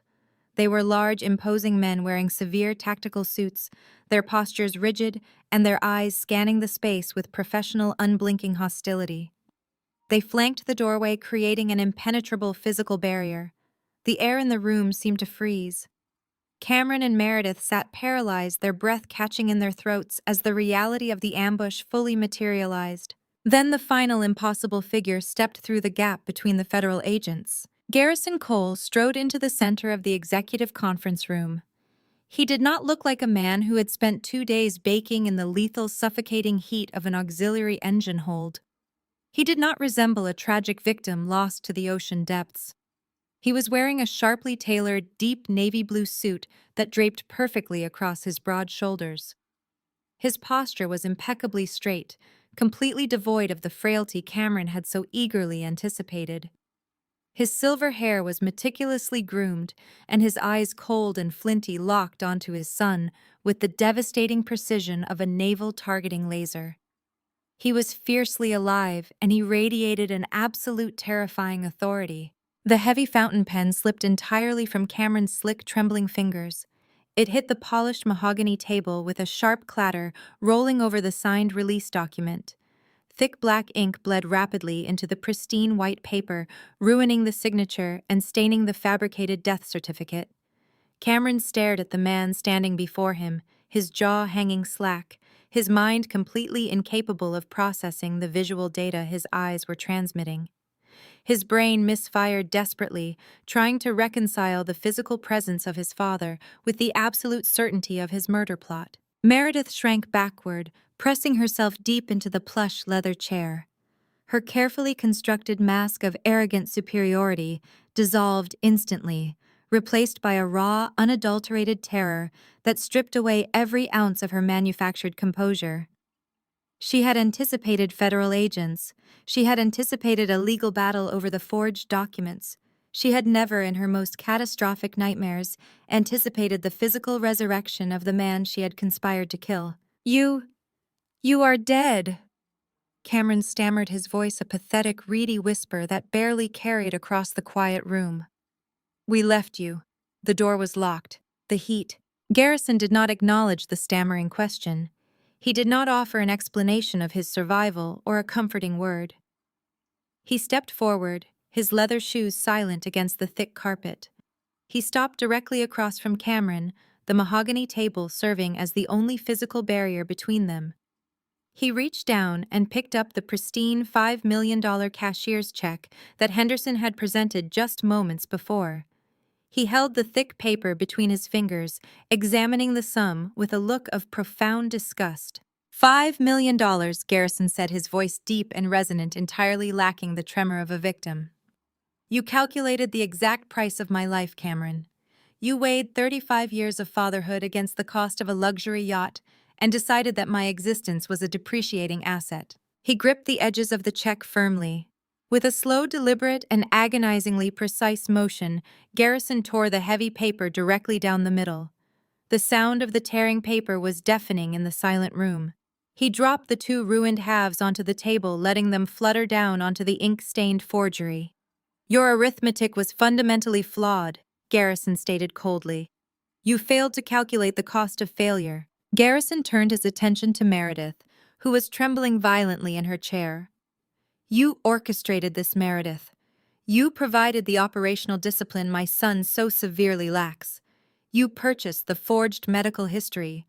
You procured the fabricated death certificate from a disgraced pill pusher in a decaying motel room. You believed you could outmaneuver the Federal Registry and the insurance conglomerate with a $10,000 bribe. Meredith opened her mouth to speak, to offer the carefully rehearsed lie of coercion she had planned to deliver to the rival attorney, but the words withered in her throat under Garrison's relentless gaze. I survived the engine hold because I built that vessel. Garrison continued, shifting his focus back to his son. I designed the auxiliary ventilation system. I installed the manual overrides that you, in your profound arrogance and mechanical ignorance, never bothered to investigate. I listened to you lock the door. I felt the ambient temperature rise to 120 degrees. I experienced the physical reality of my own son, attempting to cook me alive in a steel box to service his debts. He leaned forward, placing his hands flat on the table, invading Cameron's physical space. I did not report you immediately. A simple arrest for attempted murder was insufficient. A sudden disappearance leaves too many loose ends. I needed you to commit fully to the destruction of your own life. I needed you to cross the federal line. I needed you to exhaust your resources, panic under pressure, and actively engage in a documented, undeniable felony. Garrison motioned to Oliver Hayes, who stepped forward with a thick, heavy manila envelope. Oliver placed the envelope on the table and slid it precisely toward Cameron. It was the complete, undeniable dossier of their destruction. We possess the audio recordings of your negotiations with Elias Thorne Garrison, listed, his voice adopting the sterile, merciless cadence of a military tribunal. We have the high-definition video of the cash handoff. We have the GPS cloning data placing you at the motel. We have the digital logs of your attempt to access my blind trust. We have the internal security footage from your condominium documenting your violent physical altercation and your explicit admission of the murder plot. The weight of the evidence crushed the last remaining fragments of Cameron's defiance. He collapsed forward onto the table, his shoulders heaving with genuine desperate sobs. He had been completely outplayed from the very beginning. The entire sequence of events, the bounced autodraft, the frozen accounts, the crushing heat in the penthouse, had been a meticulously orchestrated psychological siege designed to force this exact fatal mistake. Meredith's survival instinct flared, a final desperate twitch of a dying animal. She lunged out of her chair, pointing a trembling manicured finger directly at her husband. "He forced me into this," she screamed, her voice shrill and hysterical. "I didn't know he was going to lock you in that room. He told me it was an accident. He told me the syndicate was going to kill us both if we didn't get the money. He bought the forged documents. He signed the claim. I am a victim of his coercion." Cameron's head snapped up, his bruised face twisted in pure betrayed fury. "You liar!" he roared, spit flying from his lips. "You orchestrated the entire purchase. You sold your grandmother's diamonds to fund the yacht. You told me we needed to finish the job. You packed your bags this morning and called Marcus Sterling to secure an immunity deal. You were going to throw me to the federal prosecutors before the syndicate even arrived." The facade of their affluent, unified marriage shattered completely, exposing the rotting, cannibalistic core of their partnership. They screamed at each other across the mahogany table, hurling accusations, exposing further lies, and desperately trying to shift the blame onto the other. They were drowning, and they were actively trying to stand on each other's heads to catch a single breath of air. Garrison watched them tear each other apart in the center of the corporate conference room. He felt absolutely no pity, no lingering fatherly affection. The men and women who stood before him were not family.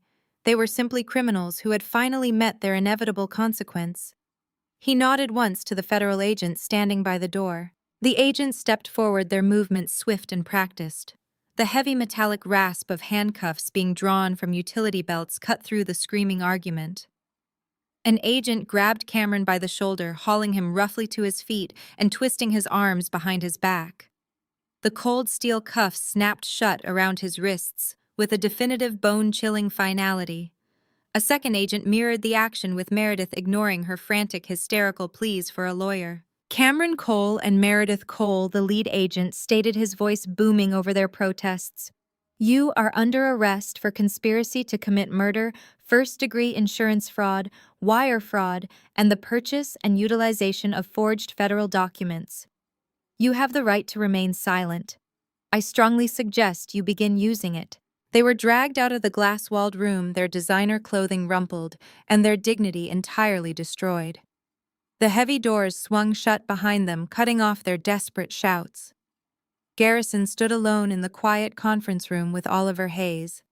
The torn pieces of the $5 million check fluttered slightly in the air conditioning. The trap was empty. The predators were caged. The long, silent war was finally over. 6 agonizing months of federal indictments, meticulously documented discovery phases, and brutal media scrutiny evaporated into the sterile silence of the United States District Court for the Southern District of Florida.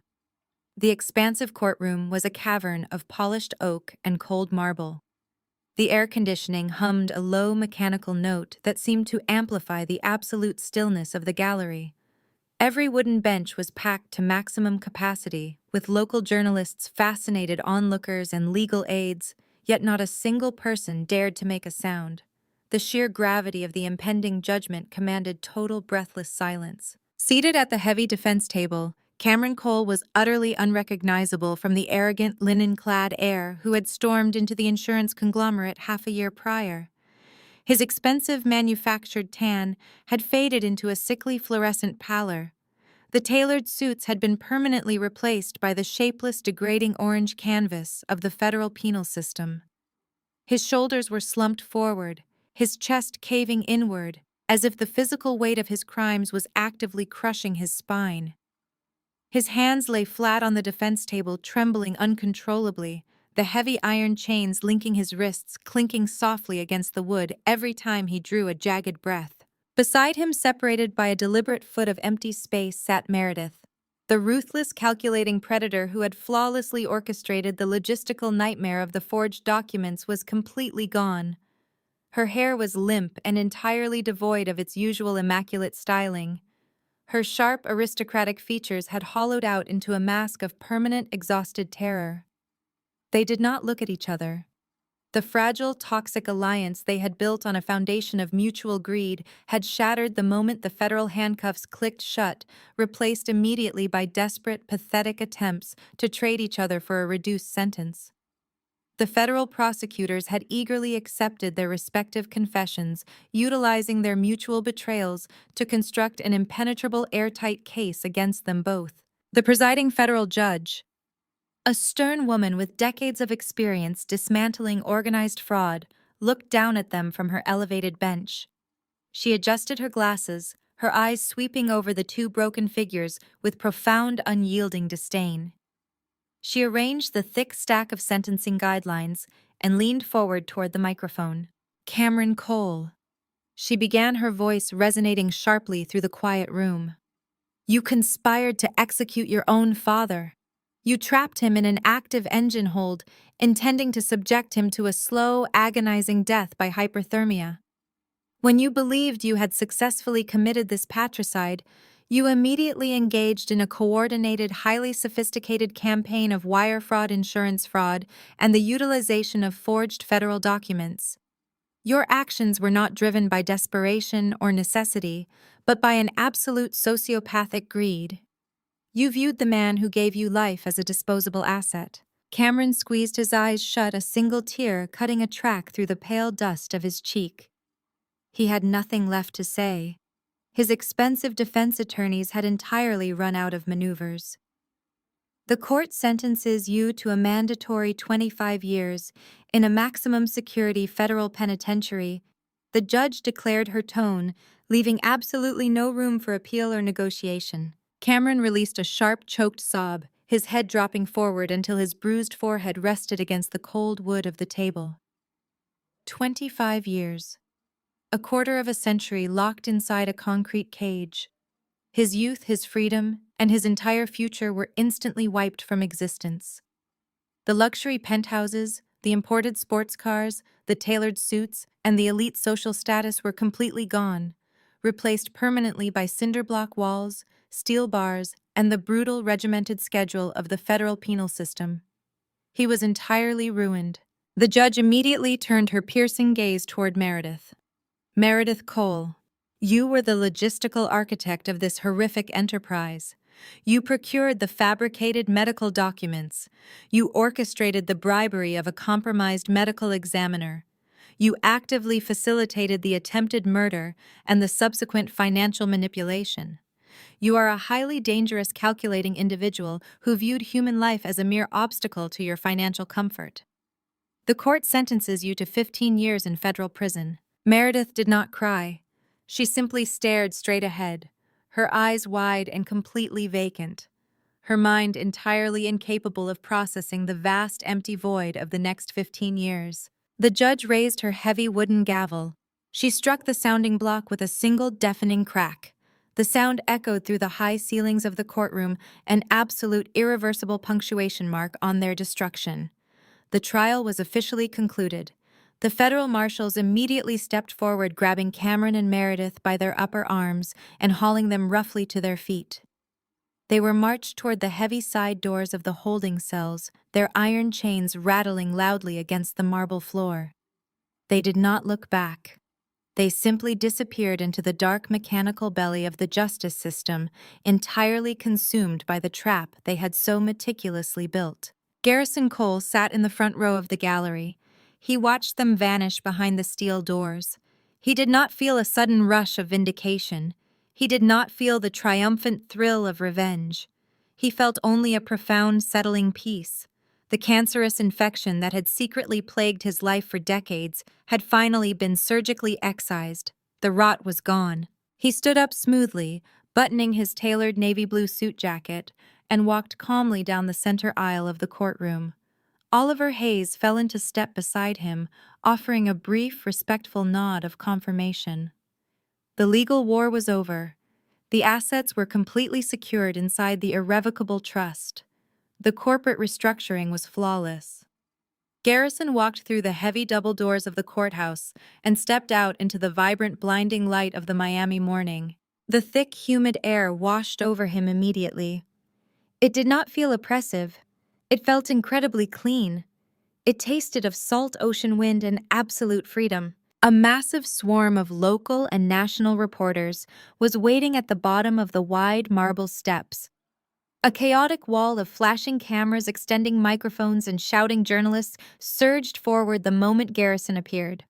They were hungry for a sensational quote, desperate to capture the raw emotional breakdown of a father who had just watched his only son receive a quarter-century prison sentence for attempted murder. The noise was a deafening roar of overlapping questions. Mr. Cole, how do you feel about the verdict? Mr. Cole, did you ever suspect your son was capable of such violence? Garrison, what do you say to the people who blame the pressures of your immense wealth for your son's actions? Garrison stopped at the top of the marble steps. He did not shrink away from the flashing bulbs. He did not hide his face or rush toward the waiting town car. He stood perfectly still, projecting the immovable monolithic authority of a seasoned naval commander.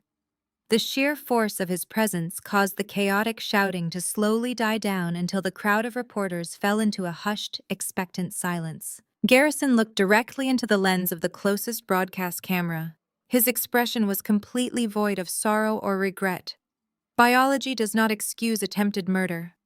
Garrison stated, his voice a sharp, resonant blade that easily cut through the ambient noise of the city. A shared last name is not a license for betrayal. He made his choice, and today he received exactly what he earned. I have nothing further to add. He did not wait for follow-up questions. He descended the steps with steady, measured strides, bypassing the sea of reporters entirely. He slid into the back seat of the waiting town car, the heavy door thudding shut and instantly severing him from the media circus. Garrison directed the driver away from the glittering financial district. They drove far past the exclusive multi-million-dollar luxury marinas where the elite parked their pristine fiberglass status symbols. They drove toward the industrial edge of the coastline, toward a quiet, gritty, working-class dock that smelled of raw diesel fish scales and rusted iron. This was a place of actual labor, a place completely devoid of the artificial glamour that had poisoned his son's mind. The town car rolled to a stop on the cracked gravel. Garrison stepped out and walked down the weathered wooden pier. He was not here to purchase a sleek aerodynamic yacht. He was entirely finished with the hollow performative world of luxury vessels. He walked directly toward a sturdy, heavily engineered commercial fishing boat secured at the end of the line. The vessel was a beautiful piece of practical machinery. It featured a thick, reinforced steel hull painted a deep utilitarian blue. The deck was wide and scarred from years of actual maritime work. It was a boat specifically designed to withstand brutal ocean storms, crushing waves, and relentless mechanical pressure. It was exactly the kind of machine Garrison understood and respected. It was honest. The broker, a weathered man with deeply tanned skin, handed Garrison the heavy brass keys. Garrison did not simply accept the keys and walk away. He stripped off his expensive navy blue suit jacket, draped it carefully over the wooden railing, and rolled up his crisp white shirt sleeves. He climbed down into the engine room of the fishing boat. The air down there was hot, smelling sharply of grease-old salt and marine fuel. It was a familiar, deeply comforting environment that instantly transported him back to the early, honest days of his career. He spent the next 45 minutes meticulously checking the engine lines himself. He inspected the high-pressure fuel injectors, tested the rubber tension on the auxiliary belts, and ran his calloused hands over the primary cooling valves. He traced the exhaust manifolds, ensuring the structural integrity of the steel was completely uncompromised. He trusted absolutely nothing but his own practical expertise. He knew exactly what an engine hold could do to a man if the machinery failed, and he refused to leave his survival to chance. When he was completely satisfied that the internal machinery was flawless, Garrison climbed back up to the main deck. He wiped the dark engine grease from his hands with a clean rag. He walked into the compact utilitarian wheelhouse and slid the heavy key into the ignition. He turned the key. The massive diesel engine roared to life instantly, a deep, rhythmic, powerful vibration that resonated through the steel hull and directly into the soles of his shoes. It was the undeniable heartbeat of a survivor. Garrison stepped out, cast off the heavy mooring lines, and let them drop heavily onto the wooden dock. He took the polished steel wheel in his hands and pushed the throttle forward. The sturdy vessel pulled away from the slip, cutting smoothly through the dark, churning harbor water. Garrison steered the boat away from the coastline, leaving the towering glass skyscrapers of Miami shrinking into irrelevance in the distance. He aimed the bow directly toward the endless, shimmering horizon of the open ocean. The sea wind whipped across his face, cold and biting. The ocean had not killed him. The crushing heat of the engine hold had not broken his spirit. The dark water had simply washed away the parasites, the liars and the traitors who had infested his life. It had stripped away the suffocating weight of his past and left him with absolute, undeniable freedom. The new order was permanently set. Garrison Cole pushed the throttle to maximum, riding the crest of the waves into the vast open blue. The ultimate lesson of this story is that true wealth is not measured by material accumulation, but by the integrity of the people you choose to keep in your life. Unearned privilege often breeds a toxic sense of entitlement, transforming familial bonds into transactional liabilities. When respect is replaced by greed, the foundation of any relationship inevitably crumbles. Survival requires the courage to recognize parasites, even when they share your bloodline, and the absolute discipline to sever those ties completely. We must protect our peace at all costs. Subscribe to our channel and share your thoughts with us right now.